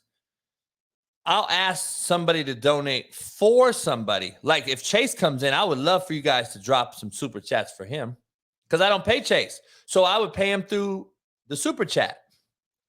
So having said that, I would never pay you if you asked me. Like, I got these 20-year-old so-called homeless kids coming up to me at 7-Eleven, at the mini mart, you guys like to call them in the East Coast and the Midwest, at fucking the supermarket, whatever you guys call them, Walmart. These are 22-year-old kids. You know what I tell them? Fuck no. Motherfucker, go get you a job. Just like that, too. I tell them just like that, too. And I'll holler at them just like that, too, on some real shit and say, what the fuck you doing, homie? You're 22 years old and you're out here panhandling motherfuckers for money? How about you go get a job? How about you go get a fucking job? Fucking joking me? 22 years old. Who the fuck is allowing you to continue on this path? Everyone. Everyone. Because none of you have the balls to tell them like I tell them. Fuck no. Go get a fucking job. That's exactly what I tell them. And I wish I would film it, but I don't. I'm not going to film that. I filmed one thing one time. It was a bum that was fucking 30 years old who looked as healthy as fuck, who wanted a hamburger. And I was fucked up. And I said, I'm fucking filming this dude in Compton a year and a half ago or something. The motherfucker wanted a hamburger. And I bought him some burgers. and he still wanted money. And then he asked me to Venmo him. Remember that video I dropped? And I'm like, you're asking me to Venmo you. That means you have a cell phone. Goddamn, broke has changed, bro. I'm going to tell you, broke has changed. My broke and your broke, completely different broke. I wish I was broke and had a cell phone and you could Venmo me and I was homeless. Makes sense.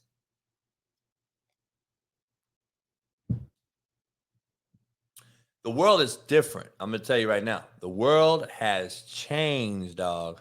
The world has fucking changed. True or false? I'm going to ask Chase Sr., the NFL, do they ban quarterback sneaks this offseason?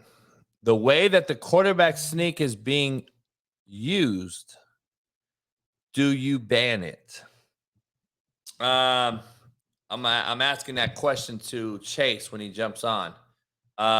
Do you ban this quarterback sneak? I want to know. I don't know if you guys heard Richard Sherman. I'm going to try to get him on the show. I don't know if you've heard Richard Sherman come out and talk about the QB sneak. But I agree.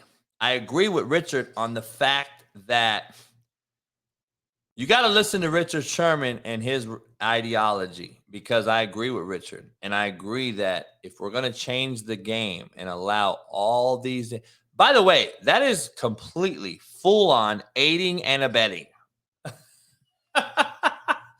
That is aiding and abetting in its purest form. All right. I'm just going to throw that out there. Chase Sr.'s jumping in with me. I appreciate him. Coming on this Work Boot Wednesday. He's had a hell of a week. He was at Super Bowl Radio Row, and now he comes and joins us today to give us a little bit of feedback. Chase, what up, man? What's good, JB? How you doing, man? Yeah, I'm good, man. I appreciate you joining me.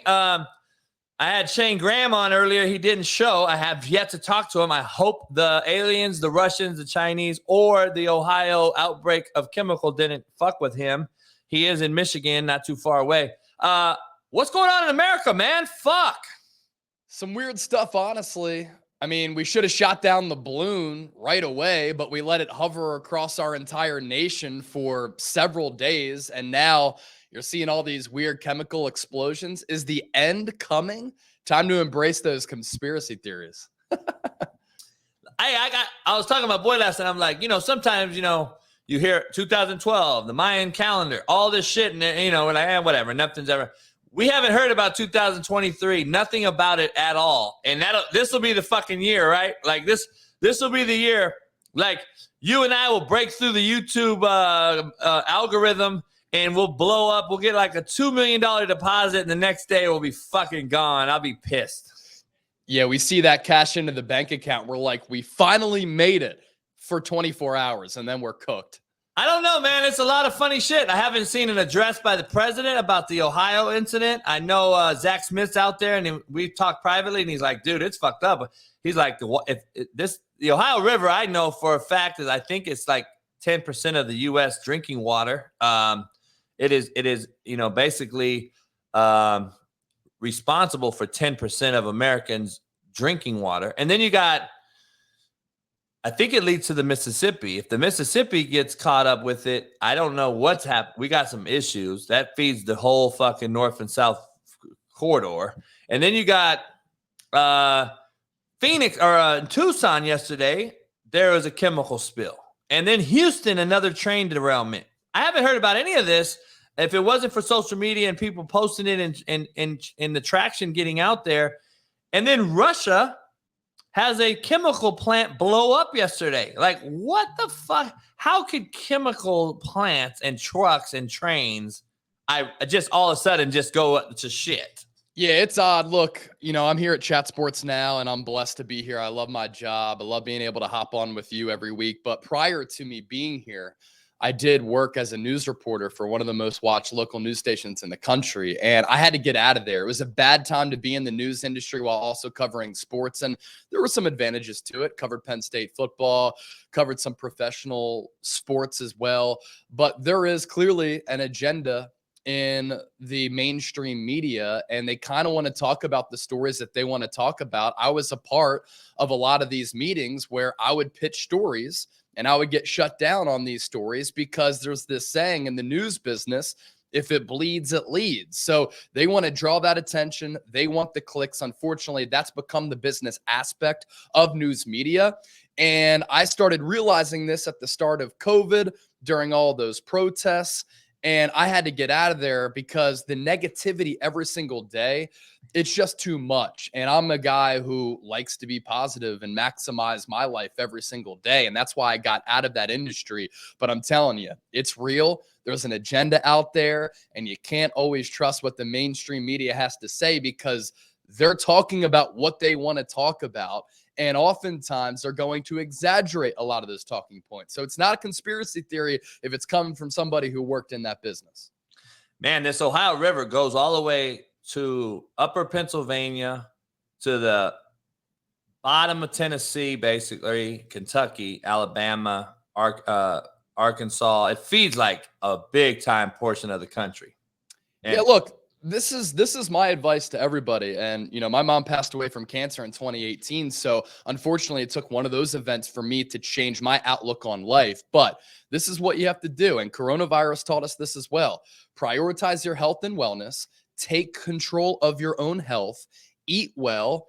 Take vitamins, boost your immune system, work out, because all of these things are proven to keep you healthy. Don't eat like shit. You don't have to always rely on medicine. You can take control of your own life. So that's my advice to people out there. That's what I've done. It's working out for me. No doubt. And then you take my advice and, you know, fucking smoke cigars, drink whiskey, and let the ducks fucking fall where they may. There's nothing wrong with that either. Hey, I want to show you this real quick, though. I'm going to have to share it on my screen because let me see here. I'm going to share my screen real quick. Look, I want you to look at this video right here, or this picture real quick. Do you know who this guy is? Looks familiar. Oh, he's the guy who manages the turf, and he happens to be a Chiefs fan. And what happened? I think on about 38% of the Eagles' pass rushes, they were slipping. I know about it. Hey, I just watched some film. I'm going to break it down with Sean Salisbury later on. You know, it's funny and shit. I mean, you know,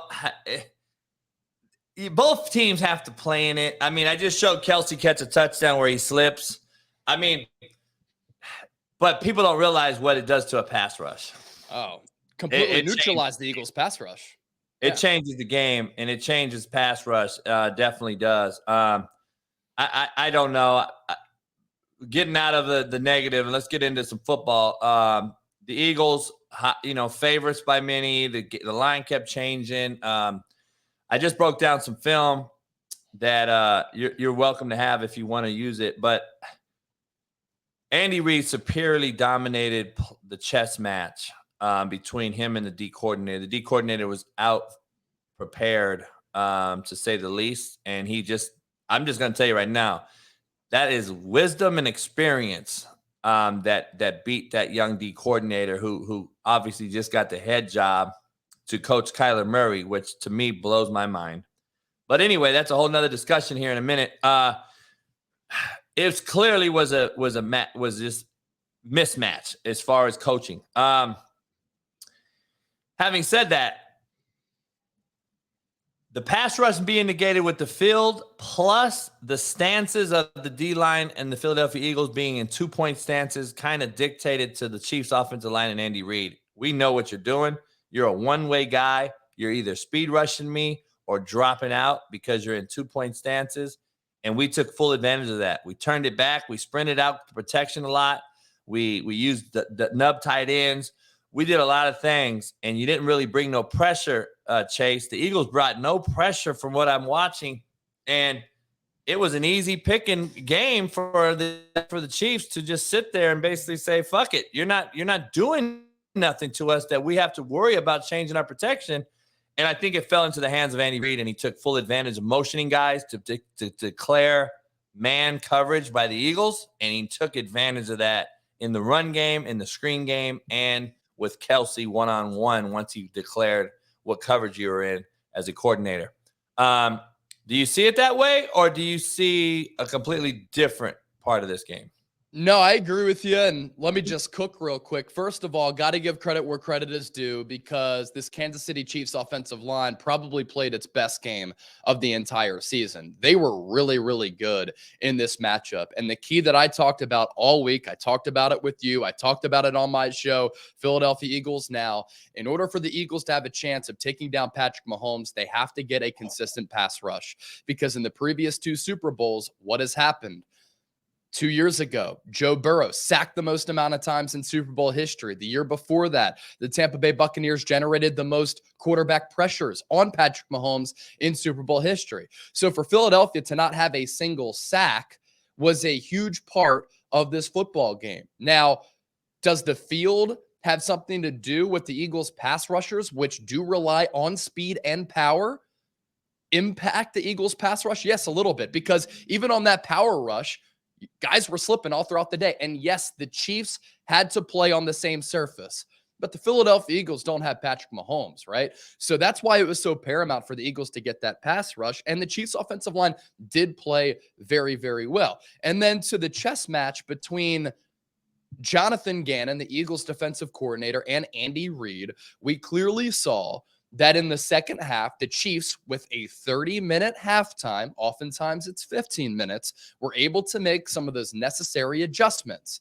And because of that, Andy Reid and that offense, they were cooking, and this Eagles defense was reeling. Now, I love what the Eagles did in the first half, because they maintained control of that line of scrimmage. They dominated time of possession.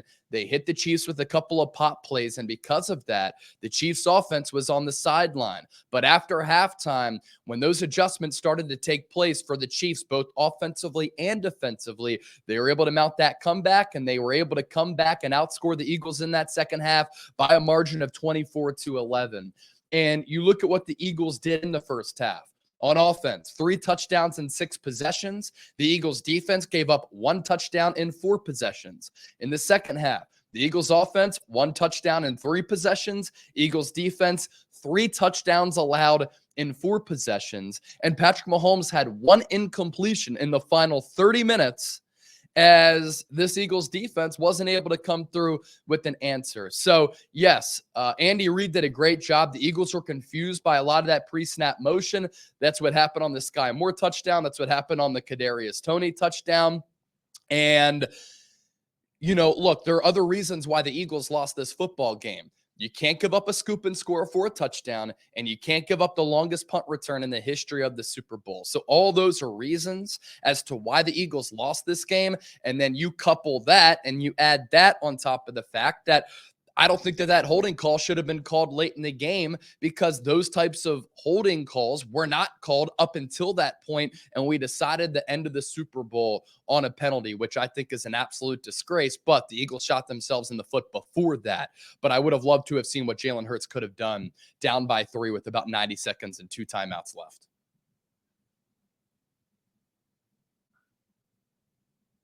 Did I lose you, JB? I may have lost JB, so I can continue to cook a little bit here. If he's not back, let me see if he's texting. There you go. You hear me? Yeah. I got you. Did you hear me? That's sweet. StreamYard's sweet. It saves the day. You can take over the show. That's why I got to fucking I was about to, yeah. I got to fucking get some money and pay you big money. Hey, so I was listening to you the whole time, and then it just it locked me out. I have no idea what happened. But so the field, the side, all these different things, and then I know you gave credit to where credit's due with Andy Reid and the play calling and etc. Transitioning from that, I didn't get to hear the end of what you said, but we'll get back to it real quick. I want to ask you, the defensive coordinator who clearly got out experienced, in my opinion. I'm not going to even say out coached. I'm going to say out experienced, because he clearly had the better roster on defense. He got the job in Arizona over Eric Bieniemy. Eric Bieniemy also got passed by Todd Monken, Georgia offensive coordinator, goes to Baltimore. Andy Reid was clearly pushing for Eric Bieniemy to get the job somewhere, because he knows he needs to get him out of there. I have a reliable source that Eric Bieniemy will be out of there as a coordinator I thought Baltimore was a horrible fit for Eric. I'm glad that kind of did not happen. I thought Arizona was a good fit. I think he would have choke fucked Kyler Murray. I think he would have been the one to set him in his place. And I wouldn't be surprised if he still becomes the OC there. So it could be a good fit there still. But I believe Eric Bieniemy, who I grew up with, is very deserving of a job. I don't know if he's worth the job. I don't know if he's worthy of getting a head job. I think he's deserving, just like I think Lamar Jackson is deserving to get the bag. But I don't believe Lamar Jackson's worth the bag.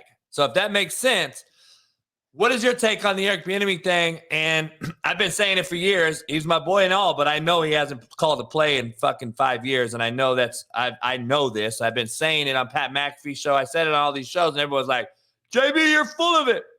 Well, it's now kind of known. Everyone knows he's not the play caller. But when that happens, where's your thought? Is he deserving, or is he getting fucked, or what's going on here?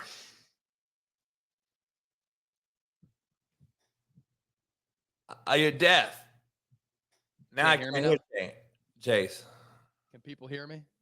Turn it up. I hear you now a little bit. All right. So we've seen coaches with far less experience get head coaching jobs in the NFL. I mean, it happens all the time. And if I'm the Arizona Cardinals, first of all, I think they ran into a problem where nobody really wanted that job. So then it goes to Jonathan Gannon. And if I'm running an organization in a offensive-laden era, I'm going offensive mind. I'm trying to get a quarterback. In this instance, it's Kyler Murray. Instead, it's a defensive guy who every time he's gone up against elite offenses, elite quarterbacks, elite coaches, he's been outdueled in a chess match, just like he was on Sunday. I find it to be a little bit confusing. But with Eric Bieniemy, the things that I've heard, one, yeah, he's not the play caller. Andy Reid is. And again, it is a little bit weird because guys with far less experience who don't call plays have gotten head coaching jobs. But he has had the opportunity to interview for a lot of positions. And I've heard that he's not a great interviewer when he is in the room with some of these general managers as well as these coaches. So if you think about it from a football standpoint to a corporate standpoint, right? If I continuously interview for all of these jobs and I don't interview well, that's probably why I'm not getting the job, right? So if that is in fact true that he doesn't interview well, then I can see why he hasn't gotten a head coaching job yet. But his body of work is impressive. I just saw a report as I was walking in that Washington Commanders are going to bring him in and they're going to give him potentially, if he wants that gig, full autonomy of the offense to completely run the show. Personnel, play calling. I think that's what he needs to then prove that he can become a head coach in this league. I do think that he's been worthy of an opportunity, though, but it is a little bit weird for sure. I was on Whitlock. We argued this. Whitlock says he can't sell himself. He don't have the it factor. This is the thing about Eric Bieniemy. He's not going to tell you what you want to hear. He's going to tell you what you need to hear, just like I will.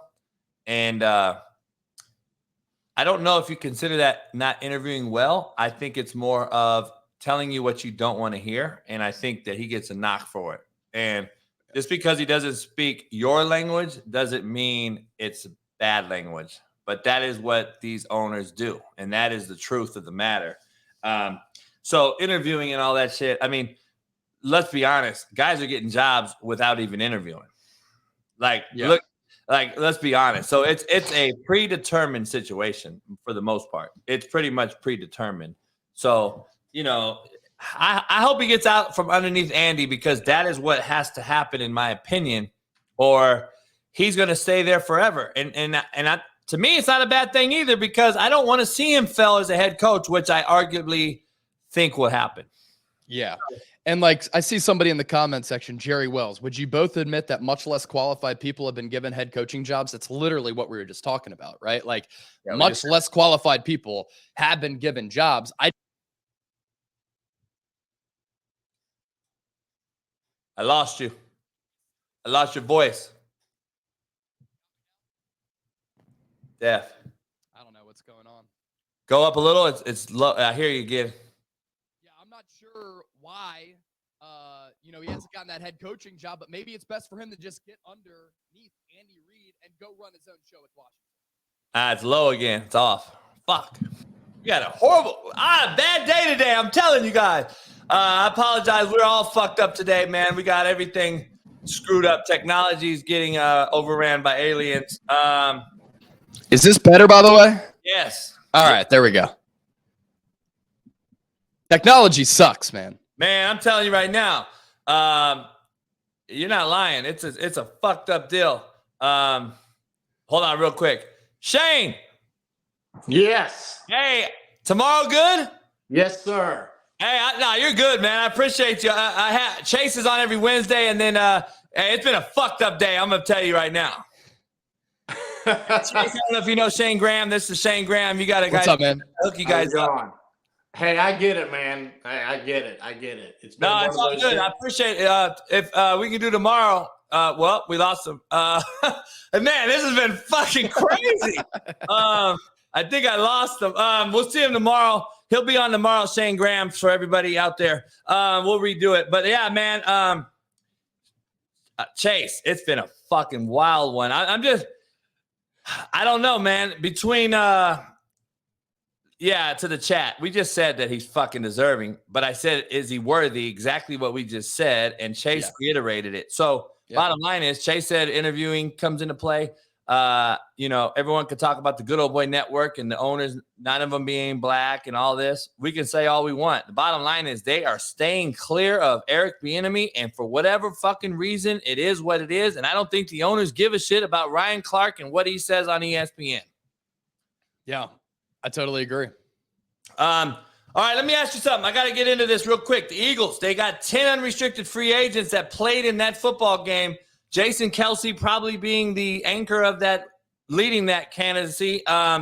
I love the shit out of that kid and the family in general. Especially, I listen to their podcast now. One of the only ones I listen to, just because of the feel-good story of it. Like you said, sometimes you got to have a little positivity. I'm so fucking negative, according to the naysayers.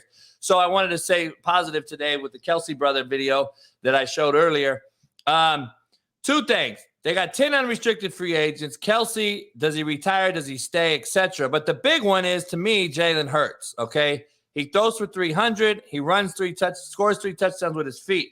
I was on Whitlock yesterday. I said, listen, there's no way that he is sustainable for 4 years using only his feet. And there's no way I pay him $200-300 million thinking he can only win a Super Bowl with his feet. It would be very ignorant of me as a GM, as an organization, as an owner. So that's my take. Now, I'm curious to get yours because I watched that game. I saw 2 pick sixes that Goddard saved him on that I broke down. And I saw a bad ball to Smith that he should have been a touchdown. He let him out of bounds. The same with A.J. Brown, who saved him on another one. I don't believe he's there yet. I believe he is the most improved player in football. I thought he should have got that award. I love what he did in the offseason. I love where he's headed. I think he can be great. I put him ahead of Lamar Jackson because of the fact that he can stand in the pocket and still make some better throws than Lamar can. But there's no way, Chase, he's sustainable for 4 or 5 years and they put all their eggs in one basket and lose 6-7 free agents, sign him big. And if he can't throw from the pocket consistently to those 2 wideouts that they have and Goddard, which is 3 real good guys, I don't know if you can afford to do it and win or get back to the Super Bowl. What's your take on this free agency and Jalen Hurts? Yeah, so if there's anybody who I have faith in to get this roster right and to be very financially savvy, it's Howie Roseman. He continues to work magic with the salary cap, and he acts as though it's not even a thing. Now, I do have some concerns because, yes, 10 starters set to be free agents, and you have to pay Jalen Hurts. But the thing is, you can backload that contract, and he's going into the final year of his rookie deal where the real money doesn't really start to come into play for another 2 to 3 years so that you can still maintain this roster. But a big reason why this loss to the Chiefs is so gut-wrenching for all of Philadelphia is because this roster was so good, and this was the year to get Kansas City. They played rookies the 4th most snaps among all teams in the NFL, and they still won a Super Bowl. So that means that they're only going to get better. And for this Eagles roster, once you pay big time money to a quarterback, you're not able to have a roster as talented and as deep. Look no further than the Dallas Cowboys and Dak Prescott, who has been completely underwhelming with that contract. And it's shown that he needs a supporting cast. But when you take money like that and you're not financially savvy with the cap, you're not able to build out that roster. I do have more faith in Howie Roseman to do that than the Jones family because he's proven to be the better general manager. As for Jalen Hurts, year one, he completed 52% of his passes. Year two, about 62% of his passes. This year, nearly 68% of his passes. He accounted for 36 total touchdowns, and he had less than double-digit total giveaways this season, both with fumbles and interceptions. And that's pretty impressive considering how much they rely on him to throw the football and run it. What I've seen from him is continued growth every single year, and a guy who is mature beyond his years, who the locker room has really rallied around, a guy who is widely respected, and a guy who never comes up with excuses. So as compared to Kyler Murray, I'd be willing to give that and put that investment into Jalen Hurts because I don't have to worry about his work ethic. I don't have to worry about his character. I know that he's going to be a leader. And those qualities are very important when you invest into a quarterback. The other thing to consider here is that the NFL salary cap is going to continue to increase and rise. So if you get him for about $40 million per year, which would be ideal, honestly, in a few years, it's not going to look all that bad if the salary cap continues to increase. As for him as a passer with what he did on Sunday, I thought that he went shot for shot with Patrick Mahomes. I don't think that you can dispute him throwing for 300 yards and rushing for 70, which is the most rushing yards for a quarterback in Super Bowl history. I thought on third downs, he made some incredible plays with his arm and with his legs. Now, they ran him, I think, 15 times. That is not, JB, sustainable, as you said. But I actually also think that he's going to continue to get better as a passer. And look, for some of those balls that could have gone the other way, and yes, he had that scoop and score fumble, which obviously had a huge impact on this football game. Had a couple of really nice tight window throws too. And I think that you have to give the quarterback credit for throwing up a 50-50 ball to A.J. Brown because you gave him a shot. And a lot of quarterbacks wouldn't make that throw. And if you go back and watch the throw to Quez Watkins, he had Nick Bolton right in his face. He stood in the pocket. He delivered that football. And for whatever reason, Quez Watkins tried to dive for that ball. If he just kept running, that puts the Eagles up 2 scores. And we're talking potentially about Jalen Hurts as a Super Bowl champion NFL quarterback who outplayed Patrick Mahomes. So I'm going to bank on him continuing to make those improvements. I think this is a guy that you want to invest in. But it is, of course, predicated on him continuing to develop as a passer. And it's not going to be easier when he loses his offensive coordinator. And the roster might not be as good in 3-4 years because they're not going to afford to be able to pay all those other players because they're paying him big time money. But lastly, it's the continued strides that I've seen from him that I'm really impressed by. And I expect him to make those continued improvements. Nah, you're selling me. You're trying to sell me on him. Like I said, also, on the Devontae Smith catch, Smith has to have more awareness of where he is on the field. I mean, yes, you can lead him a little bit far inside. They still scored a touchdown on that, but it would have saved them time to maybe not, get fucked by that, holding call late because they did run out of time. But Smith has to know where he is on the sideline there. I thought he lost kind of recognition of where he was on the field. Yeah, but if you watch the route concept and the play, the safety, he had to stay away from that safety. The ball needs to be to the front pylon there in that scenario or the back pylon. But, the bottom line is, like, I agree with everything. I'm just – at the end of the day, the bad guys usually get paid because they're usually the freaks of nature. The shitbirds are usually the best players. Let's just be honest. Jalen Hurts doesn't fall into the shitbird category, and sometimes good guys finish last. They get fucked. Character sometimes does not matter in the NFL, as we've seen people hit girls and have fucking issues and drunk drivers, and they're still back in the league and they're making hundreds of millions again. That's just how the cookie crumbles sometimes. It's not fair. Life's not fair. We get it. It is what it is. This scenario, he checks all your boxes. Like, fuck, I would pay him over Kyler Murray, Deshaun Watson, Lamar Jackson, and I would pay Lamar Jackson next because of what he's done off the field and character-wise and been there and etc. Towards the end of the year, it kind of rubbed me wrong with Lamar, but I still say they're both deserving of a bigger payday than Kyler, than some of these other guys. And, you know, I don't know if you can do it, though. Now, explain to me the tag scenario with Jalen Hurts and the Eagles. Can they tag him? And is Jalen going to accept that tag? Jason Whitlock thinks Jalen Hurts, knowing his father, is willing to do the Tom Brady approach and sacrifice money for roster. I don't know if that's a real thing nowadays with this generation. Is it? You're muted again. I don't hear you. How about now? Yep. All right. I thought that Patrick Mahomes kind of took less than market value with the contract that he got, and the Chiefs were just able to win the Super Bowl. I do believe that Jalen Hurts is the type of guy to maybe sacrifice some money, knowing that, look, I'm going to make that money back with endorsements. I'm going to make that money back if we're consistently competing for Super Bowls. And look, at the end of the day, like, what's the difference between $40 and $50 million, right? It is still a filthy amount of cash. So for Whitlock to say that, I actually tend to agree. And for Howie Roseman to get that deal done, I think that he would be able to get a deal done that is a little bit more team friendly. The thing with Jalen Hurts, because he was a second-round pick, there's no fifth-year option there. So like Justin Herbert and Joe Burrow, they can exercise that fifth-year option to have that extra year of control. For Hurts, you can't do that. So this is the final year of his rookie deal. And for him, he probably does want to get that new contract done because being a second-round pick and not a first-round guy, the money just isn't the same. So franchise tag, I wouldn't do that. I wouldn't mess with it. I'd look at how Hurts has improved, how the locker room really rallies around him, and who he is as a guy. And I'd try to make that investment now because honestly, Herbert and Burrow could reset the market to a point where if you wait to get the deal done and he goes out and has a really good year, or you just wait until later this offseason, that price tag is going to be even higher. The Steichen kid gets the Colts job.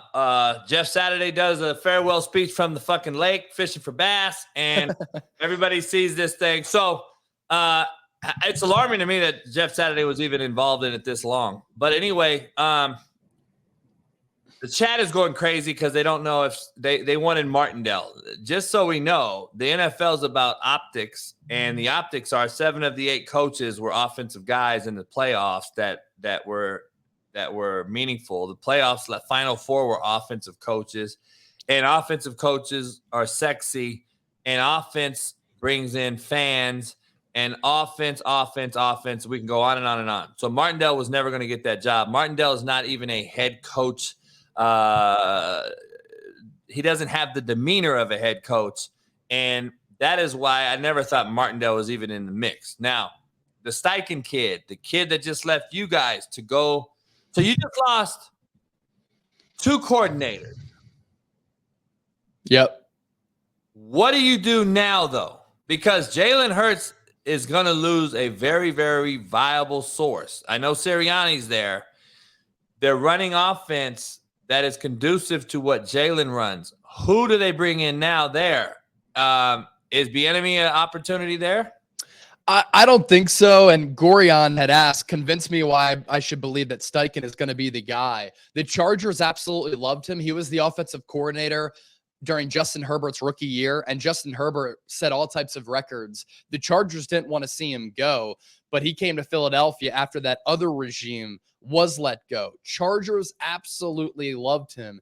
And then he comes to Philly to start last year. Nick Sirianni was actually the play caller. Shane Steichen takes over. They turn into this run-heavy team, and they end up being historic with their production with running the football. And then this year, they pivot that offensive philosophy once again because last year they realized we got to cater to that personnel. This year they catered to the personnel that they had this year, and he maximized Jalen Hurts to a point where they scored the most points in franchise history, and they were basically top 5 in every offensive category. So he's going to be the play caller. I love what he did with the scheme, and play calling this year. That's why he can be the guy, especially if they pair him with the young quarterback in Indianapolis. As for what the Eagles might do, I don't think Bieniemy is going to be a guy.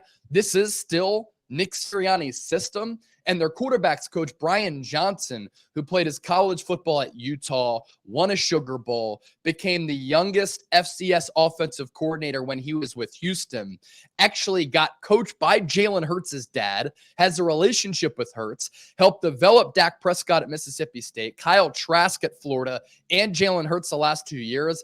I think that he's going to step in, knows this scheme, good relationship with Hurts. And honestly, I don't think they're going to miss that much of a beat. And how can you with that offensive line, A.J. Brown, Devontae Smith, Dallas Goedert? I think he's going to be the internal hire. As for what they do at defensive coordinator, I'd like to see them bring in more of a veteran guy because I thought that they got exposed against a veteran coaching staff with Kansas City. Yeah, I agree. Gorgian said he wants to see him win. Well, what the fuck has Martindale done as a head coach that I don't know about? Because he hasn't won anything. And he's a defensive guy. Yeah. I mean, you're putting your eggs in either way. You're wishing in one hand and shitting in the other one. It don't really matter. Either way, you're guessing here because you don't know. Either of them have been head coaches. And in this generation, I'm probably leaning towards the offensive guy who's younger, who can probably adapt to a locker room. That's just what it is. I hate to say that, but that is the truth of the matter. That's what we're dealing with in this generation. So it's tough, but you probably got to go with the offensive guy because you don't know who your quarterback is, and you're probably going to have to make a move and get one either with Chicago or somebody, right? Yeah. Yeah, for sure. Before you get out of here real quick, I got to ask you, Lamar Jackson, is this writing on the wall, hiring Monken in Baltimore? Is he gone? Because I'm going to tell you, I know Monken. He is a pass-happy guy, and he's not a triple option RPO. He's an RPO guy, and they can adapt. These guys know offense. There's no question he can run whatever is needed. But I'm going to be honest, hiring him, I would be scared if I'm Baltimore because that's showing me that Lamar's probably on the way out.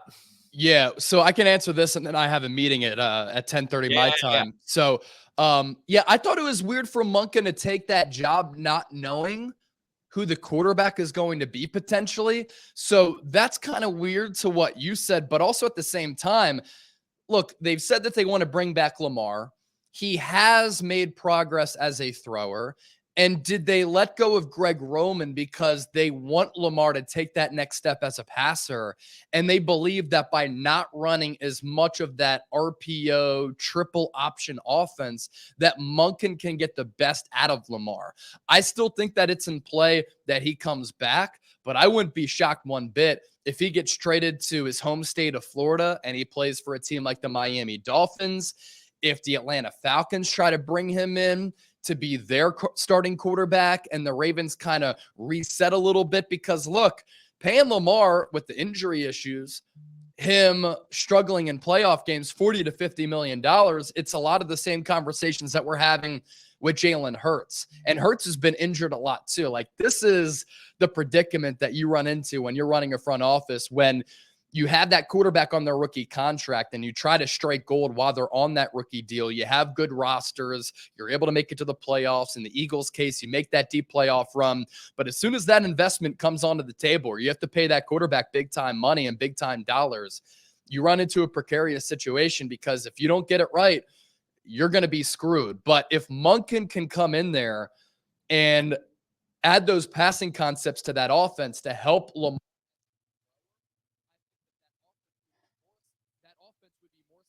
there you go. That offense would be more sustainable with Monken's passing concepts to help out Lamar Jackson because I'm not sure running the triple option in RPO, you can win long-term in the playoffs by doing that offense. Yeah, I don't know if they have the wideouts or can afford it if they do pay Lamar, though. And then do they have the wideouts to throw the ball that Monken had better wideouts in Georgia? Exactly. Hey, I appreciate you coming on, man. Maybe next week we'll get our fucking technological fucking advancements with the aliens. Much love to you, man. I appreciate you. Enjoy the rest of the week and the day, and I'll see you next week. You as well. Salute. Appreciate everybody for watching. All right, later. Jay Senior. Hey, we're battling through this fucked up day. We're battling through it. Brendan Clinton, aka Mr. Go, is going to join us here. Hopefully at the end of this show right now. I'm trying to get his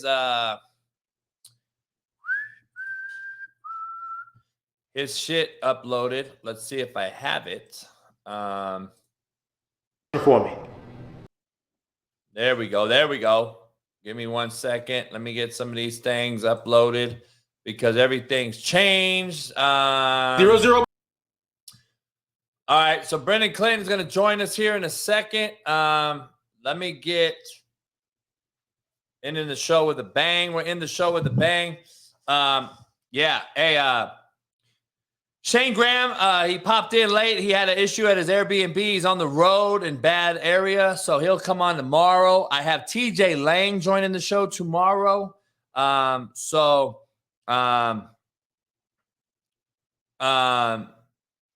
be a great, interesting one. Brandon Walker from Unnecessary Roughness will be joining me here next week, maybe in the next couple weeks. Brandon Walker, some Barstool talent, will be joining me. I can't wait to ask Brandon, Mr. Go, what's going on in his world. And there's a lot going on, man. A lot going on in the world right now. I don't know. Hey, Gorgian, I will ask you this question. This offensive coordinator you guys just hired in Indianapolis, what is the pipeline between the Eagles and the Colts? Because you guys got Frank Reich, and that shit imploded. Now you're doing it again. So, man, I don't know. Without further ado, though, I want you to get. All right, we go out there this Sunday. We're going to do them boys just like their cheesesteaks. Greasy. Defense takes on the personality of the coach, right? All right, hey, so I don't care who you put out there. All right, you can put my mama out there. All right, and I'm going to stick her like Oedipus. Because you're killing me, son. I mean, goddamn, the play's called Meek Mill. It's levels. Juju, help him out. All right, on Meek Mill, what does the Z have? 12 and in, coach. Good. 12 and in. All right, here we go. Kelsey, come on, man. Pay attention. How much does that cost? You trying to laugh with me? All right, hey, we got some injuries in the secondary, right? All right, hey, so if I'm a DB in this room, all right, the moral of this game should be Corey LeRae. All right, because we ain't working with a lot. All right, but we going to make something shake. All right, now we like this play. All right, it's a trick. We call it Man Kevo. Hey, coach, if those linemen are pass setting, might they get in the way of the reverse action? Jonathan Majors, what are you doing in here? I don't know, I'm just in everything right now. It's just my year. Why you got a problem? You hating on King like Anthony Davis. Nah, coach, I think he might be right. He might be right. Maybe we should make the landmarks a little. Run the goddamn play! All right, Davis, if there's a lineman in your way, do like your mama did in the 90s and get around. Mama was thick back in the day too. She was 4 p.m. before little baby. Man, you be killing it, dog. What's up? What's going on, Coach JB? How you doing? Chilling, man. Hey, man, you in Cali now? Yes, sir, man. Is that permanent? For the foreseeable future, it is. Really? Like, eventually, I want to end up in North Carolina. Okay. But I'm loving Cali right now. The business is great out here, and the weather's great. So yeah, I'm loving it.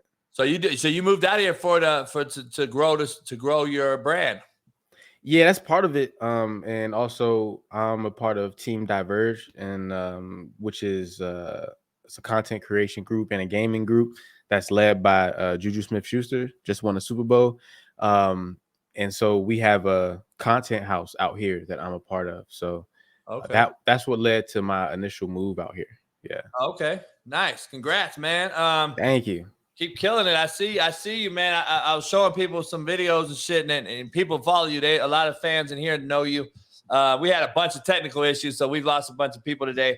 It's all fucked up. I don't know what's happening in the world, dog. We got shit. Chemical trains and aliens and all kind of shit, dog. All type of stuff. Balloons flying overhead. Man, balloons and shit. I'm waiting to see a Mr. Go video on a fucking balloon and shit. I'm like, hey, dog, do you just do sports, or do you do like political figures and shit? So I haven't done anything like political, I would say. I may have had some political jokes here and there, but I do everything. So you remember when the Oscar situation when Will Smith I made a video on that. Yeah, I've done videos on just reviewing movies, the Avengers. I've done I did anime, Dragon Ball Z. I did a film review on that. So it's everything. I like to keep everything, just wide open. Whatever comes to me, I want to try to get it out. What's up with your boy? What do you think about this? Hey, look, man. I feel like Juju, bro, like it was fun. We're just having fun. I didn't think too much of like the original tweet by Juju as far as, he's talking trash or, he's having fun with it, which that makes sense to me. All the Eagles, obviously they just lost, so they hurt. And so they responded in the way that they did. But I just think he was having fun. I agree. I don't know. The timing, though, to me was kind of screwed up because you just beat the team in the Super Bowl. And I actually like how the Eagles have been responding because they're kind of like, you know what, you beat us and all that shit, man. But, as a coach, as a competitor, you know how it is when you play. You kind of like you're gonna be sour as a motherfucker. You got clown times, the holding thing. I mean, it's just like I don't know. I can see both sides of it. Like today, look as somebody who makes jokes myself and stuff like that, entertains. There was only one chance that he really had to to make that joke. It's Valentine's Day, like so the timing is not much that you can do about the timing. I thought that it was a good joke too. You know what I mean? Like hold. So I liked it. I just think, like you said, people just lost. They're gonna be sour, and so that's what you got to deal with. But hey, I'd rather see that though than the guy that's walking in Walmart, the one cat that does the content, like, hey boy, give me that shit, boy. Like that shit to me is more like I'd rather see this shit at least because at least you guys get to play each other again. Like you may face off again next year, and you don't even know if Juju's gonna be a Chief next year. He fuck around and be an Eagle. I don't know. You never know. Yeah, you never know. So it is what it is. I don't know, man. It's just there's so much shit. What was your Super Bowl thoughts, man? Did you go? I did. I went, man. It was my first Super Bowl. So this was the year of like, all the first. I went to the first national championship game, went to the first Super Bowl, and it was good. I mean, I was having fun. The Rihanna concert, it was lit. I knew a lot of the songs. So I mean, it was a great experience. It was a great experience. Now, everyone's hating on Rihanna. Half the world's hating, half loves. That's just what life is. We're split down the middle. Everything we do now, everything is all fucked up. Oh yeah. So what'd you think about her being pregnant, all that other shit? Do you think it was it? Here's the argument: is it fair to the fan base who pays her salary for the most part that she came to perform for, even though she didn't take no money? Come on, she's a billionaire. So. But that's her own hustle, right? That's her makeup line. That's her own shit. So she deserving of all that. Plus, her singing and her performing and entertainer allowed her to have that makeup line and blow up. Right. So let's make no mistake. And she's legit as it gets. Did she take away from the experience, though? Is it like Kawhi Leonard load managing? Like, you know what I'm saying? Thing, like you said, I saw a lot of, and I didn't know. See, the thing is, Rihanna has a very strong fan base, a very loyal fan base, almost like Beyonce. Not that far, but almost like that. So just like you said, when I looked, I was seeing a lot of, good reviews like, oh, Rihanna, we love you, all this type of stuff. And you don't know, is it just, I'm just a loyal fan or am I really just speaking on what I'm seeing? But for me, it was like this. I thought that there wasn't like, and the thing about me is I got to be honest, I don't go to a lot of concerts and stuff like that. So I looked at it and I was like, okay, well, she's not really doing like a lot of moving. Everybody around her is doing all the moving. I don't know how I feel about that. And then it was also, I was like, coming in, I think a lot of other people expected maybe she's gonna bring somebody in. Because that song Work, it has Drake in it. Maybe Drake comes. She got songs with Jay-Z, Run This Town. Maybe she brings Jay-Z in to do his part, something. But it was just nobody came in. So that disappointed me. But like I said, Rihanna has a lot of hits, and she just went off and just played the hits like she was in a verses. And so I was cool with that. Like I was loving that, I was loving just hearing the hits and stuff like that and vibing. And I was there, but I can see, if people might say like, man, this is halftime show. It could have been a lot more. Nah, hey, I don't know. I'm just like, I'd rather you say, you know what? But I think they already agreed to it, so I think she was bought in. I don't know if they. But what did you think? What was your opinion on the point? Waited it out, and came back when she had the baby. Like, I don't know. I think you should have had more, or saved her with Jay-Z, saved her with. Yeah, she should have brought some performers. You know what I mean? Save her with some performers around her, so where she could chill and you don't notice her. Yeah, like, but I mean, have you see? I haven't seen any like other Rihanna performances, so I can't tell you like what live, right? I haven't seen her live, so I don't know what she usually does to say. Okay, well, because she was pregnant, it changed anything. Yeah, is she usually just kind of chill and letting everybody kind of go crazy around her? Is that usually her vibe, or is she more active? Yeah. See, I would have to go and look. No concert. I'll be damn. I went to the last concert I went to, dog, was East versus West back in the day. This is 1994, and it was Biggie versus Tupac, and it was one of the largest riots broke out inside the LA Sports Arena, and it was straight up banged out. Motherfuckers was dying that day, and I'm like, shit, dog. You're like, this is my last one. First and last, dog. My first and last. I was like, yeah, you could probably call that Rihanna concert my first concert. Like I don't go to concerts. And now after I've experienced the national championship game, I've experienced the Super Bowl. Like at this point, I'm really not going to games unless they want me on the sideline. Like it's really not a point. I think you don't get the full story of the game when you're there. You get it more on TV.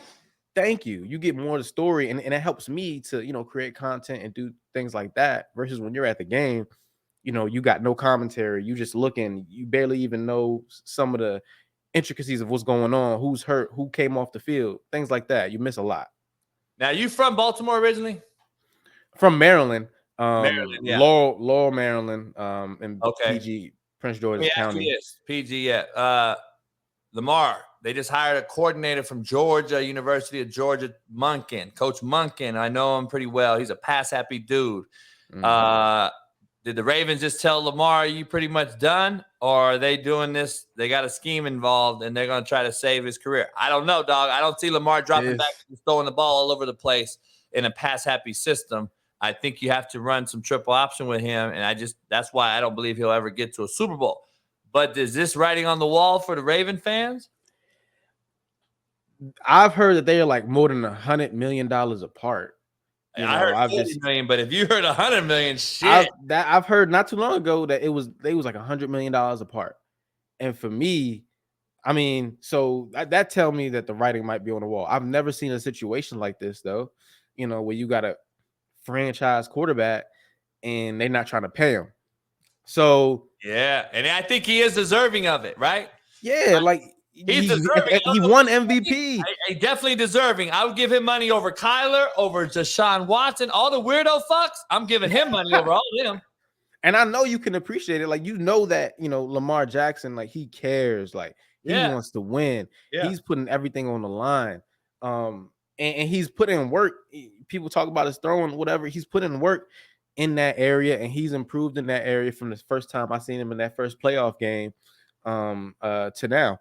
So I just feel like you understand who's next. I think maybe the Cleveland Browns just messed everything up. Yeah, the marketplace, right? Yeah, they just messed everything up. Hey, dog, if somebody called you and offered you, ESPN said, hey, dog, we want you to do this shit every day on our show and imitate coaches or do whatever, we'll give you $100 million. You out. Out. We doing it. Hey, you out. So it's like, hey, Juju, I appreciate you, dog, but I'm deuces. So, like, it is what it is, right? You, Aaron Rodgers, let me ask you this. Are you a fan of Aaron Rodgers, or are you a fan of his game? I'm a fan of his game, and it's weird to say fan of Aaron Rodgers. I don't know. I'm a fan. I appreciate him. I appreciate the differences in people. Like, if he's feeling like if he's just on that spiritual path and he's like, man, I want to do this and I want to take this and do, and this is how I feel. I mean, that's what it is. I think maybe sometimes he just dramatizes it too much in the, in the media and like. I'm with you on that. On Pat's show and maybe he bask in that attention and whatever. So, I feel like, yeah, do whatever you got to do maybe, but I mean, maybe he could keep that stuff to himself or deal with things a little differently so that the media doesn't blow up. But maybe he welcomes that, Yeah, he probably welcomes it. And Jason Whitlock, I'm on their show every Monday. He kind of brought up a point. He was like, would you rather have a cat transparent and tell you what he does, or a cat that doesn't tell you shit and is out here doing dirt and lying and cheating? I mean, it is what it is. I don't know. It's a perspective, I guess. But asking you that question only to ask you this: where do you want to see Aaron Rodgers end up? I want to see him. Funny enough, it'd be crazy because it's like he's following Brett Favre's career path almost. But I want to see him with the Jets. I think that they got a good roster. The defense is nice. They was kind of a quarterback away, and they'll get Breece Hall back next year. I think that'll be a good show. And then on the opposite end, we can also see Jordan Love, see what he can do. With Green Bay. Nah, yeah, I think he's gonna come back home. I think, man, he's gonna come back home. And I always find it interesting when dudes tell people, I'm not going to be this or I'm not going to do that. That's usually where they go. And so what do you think? You think 49ers? I'm leaning 49ers, Raiders. Okay. Because he's from the Bay. He's from Cali. 49ers will be perfect. Yeah, Raiders, too, are still West Coast. Devontae, reconnection. You got Waller and Renfro. If you could keep, Josh Jacobs, Raiders are going to be legit up on offense for sure. But I think the Jets are a better team. You like the Raiders defense? No. My kid Jermaine Johnson starts for the Jets defensive end. So I follow them. My receiver Calvin Jackson was there for the Jets last year, caught 3 touchdowns in the preseason. I think I like the Jets wideouts. I like the Jets defense, of course. 2 rookies of the year are on that team, so they obviously have a roster that's on the way up. Yeah. But having said that, shit. I don't see him wanting to go and play in the snow again. Like, not at 38 years old. Not at 38. He wants to retire and play golf. He wants to golf now and be able to play golf 7 days a week.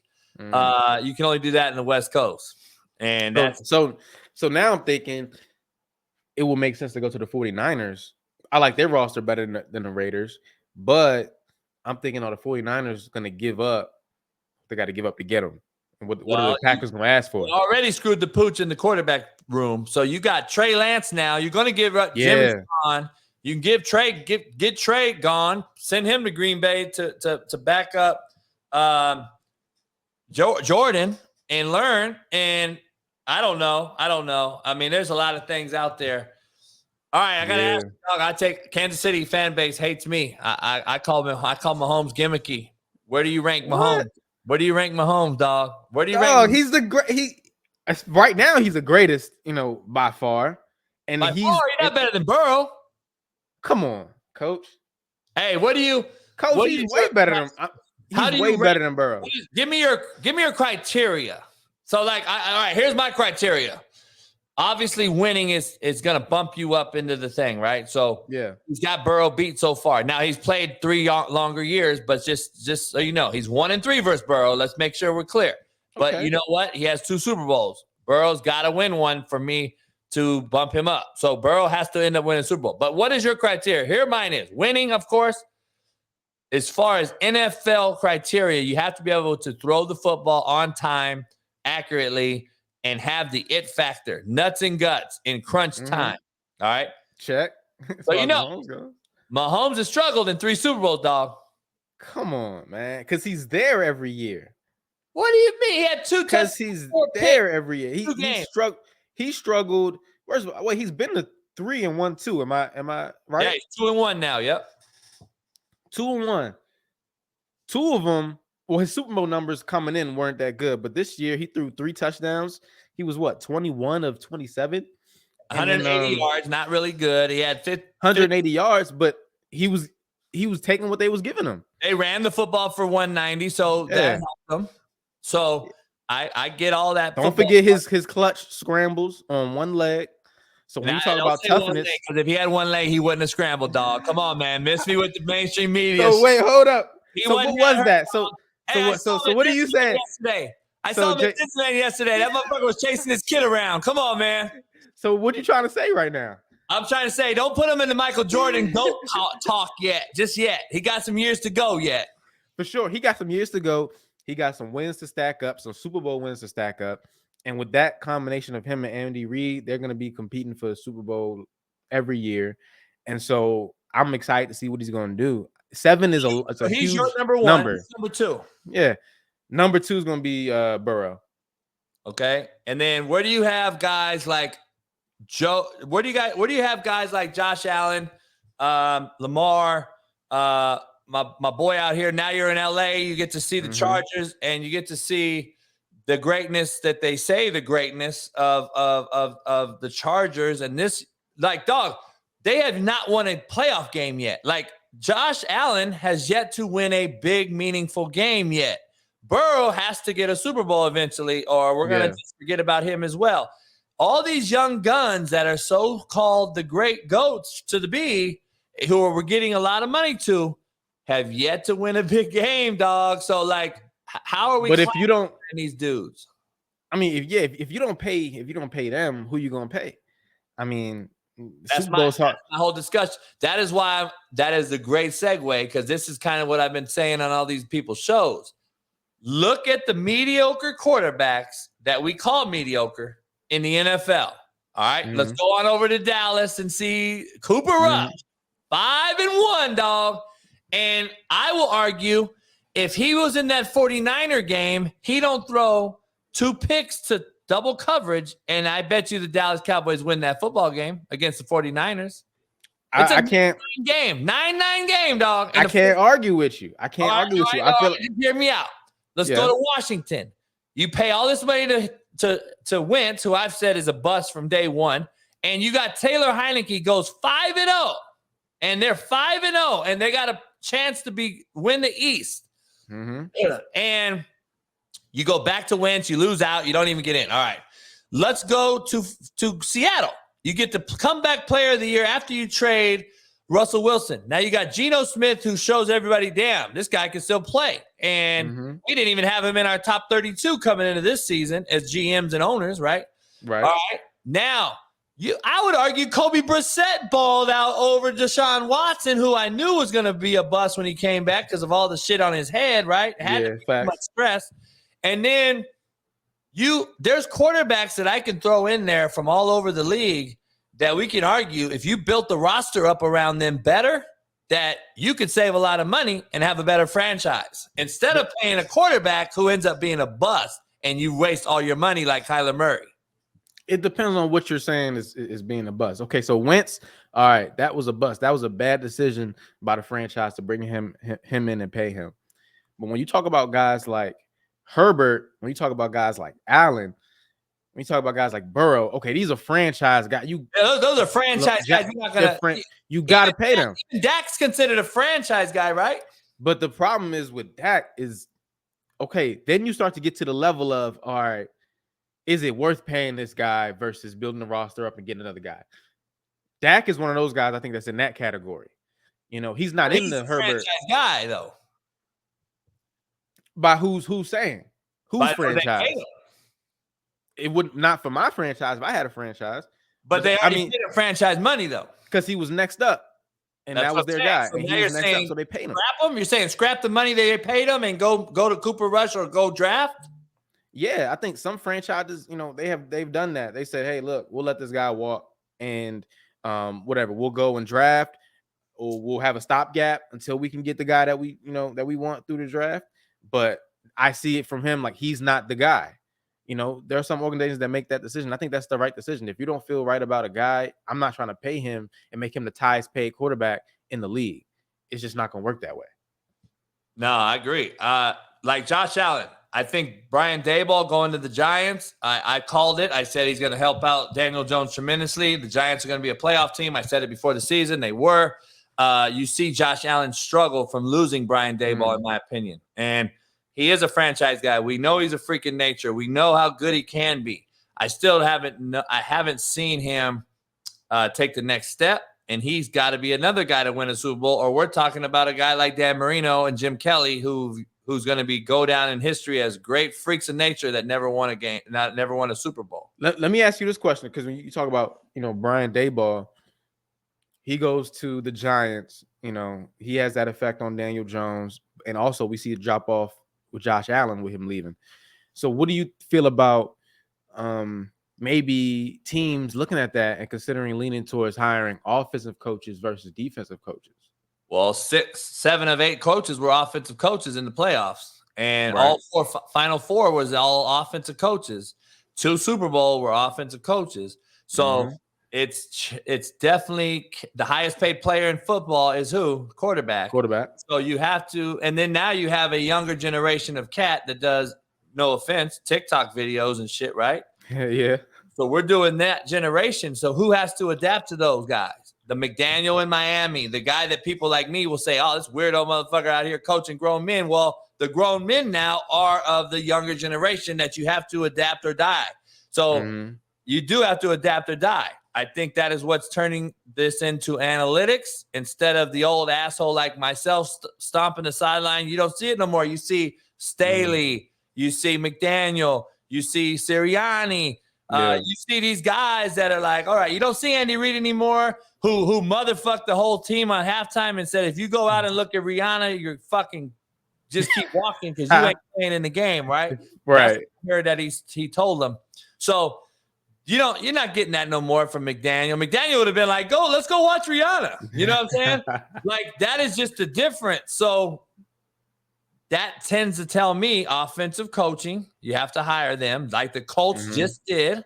Yeah. And I'm curious in the Arizona hire, though, because you hired a defensive coach who just got torched in the playoffs, even though the game wasn't torched. You got torched offensive. You got torched against Andy Reid in a chess match. And, and Coach, I know you saw it. I know Dan Orlovsky broke it down. Just how that motion, how they adjusted to that motion, and how the Andy Reid took advantage of that. Did you see that? How I just broke it down on my show earlier this morning because I got the film too, and I'll break it down later on the night with Sean Salisbury. We do a little show called Last Chance Q. But yeah, I got the film in yesterday, and I just literally broke that down. Not only the motion, but the alignment of the defensive front the Eagles lined up in was not very sound, man. You were just asking for. First of all, the Eagles got 2 pass rushers and 2-point stances. That tells me one thing: they're coming straight up the field or they're dropping. And if I'm Andy Reid, I'm already all right. Fuck it, we're not. I know you're not coming inside. I know the linebacker depth was too deep to blitz, so the Eagles brought no extra hats. They didn't do anything up front as far as twists, line games. They didn't do anything, and you allowed the declaration of the defense to be told with motion that Andy Reid showed. And you were fucked, dog. I'm just telling you, the Eagles defensive coordinator just lacked experience when you're facing a guy like Andy Reid, who's probably to have it happen, to have him score a touchdown on you. Because even when I played football, we went to the sideline, we talked to the defensive coach. What happened? They motioned and then he went back. Okay, so here's what we're gonna do now. Now we're gonna change this. How do you let it happen again? That's what I'm saying. That was what. Yeah, man, it was a bad situation. And you know what? Andy Reid window dressed it. He looked like a different formation, and then he did the same shit, though, and ran the same football play out of a different set, different personnel. And now defensive coordinators, they get locked in personnel. They get locked in formations, especially when you're a younger guy going against an OG like Andy, and Andy's going to make you pay for it. And that's what you saw, man. You saw a total – and you know where it hurt him? It hurt him in the run game more than in the pass game. The run game is what really won the football game, and Andy Reid dictated to the Eagles with motion and formationally how we're going to run the football, and we're going to run it away from your guy in motion. Like, why are you not stopping and going into a zone look and starting to make Andy Reid double think? You didn't make him think twice ever the whole game. He knew what he got, and he called what he got, and that's why he gashed him. And I don't even like man on the goal line. Yeah, it's tough. It's tough. You're asking for pick routes, rub routes. You're asking for option. You know what I mean? There's a lot of shit down there you can do against man, and the Eagles just look like they were outclassed with. So with that being said, when you think about, because I know who did the Bengals beat to advance in the playoffs? It was the Bills. It was the Bills this year. Yeah, they beat the Bills. So think Sean McDermott, that's a defensive coach. Bengals, they got an offensive coach. Yep, outclassed him. So now it's just thinking, it's in my mind like, wow, it's like the defensive coach about to become like the new running back. How the running back position is now, where it's so undervalued and people don't want to pay them any money, and it's just, hey, rookie contract, and then you're gone. It's like nobody's gonna want to hire as we continue to go on. What's gonna happen to these guys that are defensive coaches? It's just something that I'm thinking about. Yeah, it's true. I mean, running backs are short-lived. Defensive coaches like Wink Martindale, who I thought had no shot because he's over the hill as far as getting along with these kids. He's not going to be the guy to go in there and hoot, rah, rah, rah them. He's more of an X and an O's guy, and he even got gashed. The Eagles gashed him in the playoffs. So he's with the Giants now. But I'm glad he stayed in New York, and I'm glad he's staying there with Dayball because I think the Giants can get better. They get some wideouts and O-line, just like Chicago needs to do. So there's some teams that need to do some things in the draft. There's a lot of I think that's what's going to happen, though. It's going to be, the owners that are willing to spend the most money, they're just going to have the best defensive coordinators. And that's just that's going to be like the peak for them at a certain point. It's like, hey, I'm just at this team where I get paid this much to be defensive coordinator. And I'm going to take the highest paying job as a defensive coordinator versus really trying to get my own show. Nah, no doubt. So what you got in the kitchen, man? What's next? What's next? Right? Take a look at Davis at quarterback. He reads right to left like a manga. All right, and he throws it outside late like a block party. Interception. Take a look at the running back, wide open in the flats. I should have put Quavo at quarterback. He would have went to Elliott. All right, game's tied. Right, we in the red zone. And take a look at Davis. Oh my God, I'm scared. The moment's too big. These boys playing hard. I'm softer than Lil Wayne's leather. I'm the opposite of Virginia because my wealth ain't common, even though I'm about as reliable as a McDonald's ice cream machine. So I piss down my leg, put it on CD like an album in the early 2000s, and it gets picked off like lint. I mean, goddamn! Where you be thinking up this shit at, man? Man, I think of it when I turn the camera on. I just think I look at the play and I just think. You do it like I do the show. You just do it. Yeah, so it's not a freestyle, Oh, okay. It's not like it's a freestyle, like I go straight through, but I think about each line. Like I just think, like, what I'm saying? I see the ball thrown, say, okay, what can I say about that? I see a pick, say, okay, what can I say about that? And I just do it, just like that. Nah, no doubt, man. You do a hell of a job, man. Make sure you guys follow him on the ticker below. At Mr. Go on Twitter. What's your ad on Instagram? Mr. Go 30, MRGO30. The same thing as it is on Twitter. Same thing everywhere. They deleted my Instagram, dog. They delete my shit every fucking 6 months, man. So damn, you be talking too much, coach. You know what I'm saying? Like, how you just deleting cats like that? And now, I lost cheese. I mean, it's just some bullshit. But hey, man, my cigars are out there near you in Newport Beach, man. So I'll be out there this weekend, and we got to hook up, man, and get together one day. I got to bring you out here and show you the crib and show you the cigar lounge and shit. We'll have to do a show live. For sure, man. For sure. Let's keep elevating. You can Davis my ass live. Hey, I'd be the coach, dog. I'll be sitting in the corner, dog, and fucking edit it up. Let's do it, man. That's funny. Hey, man, I appreciate you coming on, man, as always. And now that you're out here, we got to hook up. Yeah, for sure, man. For sure. Let's link. All right, Brandon, I appreciate you. All right, coach. All right, got to keep grinding. Later. For sure. Brennan Clinton, man, Mr. Go. Appreciate you coming on. Appreciate him. Make sure you follow him on everything. And make sure you follow him on everything else. That's appreciated. I'm going to have to get him out here, man, and do a show. Hey, man, listen, we had a fucked up day, but we did the whole show. Appreciate everybody for showing up and not showing up. Shayne Graham's a great human, man. He'll be on tomorrow, 12-year NFL veteran kicker. He'll be on the show tomorrow. Sometimes technology fucks us, man, and this is what it is. So TJ Lang tomorrow. we have hopefully some better connection, some better things happen for us. Appreciate everybody, man. Tonight, Last Chance Q, Sean Salisbury and I will be getting together and doing a show tonight. Don't miss it. It's time to go, man. I'll see you guys on the other side. Peace.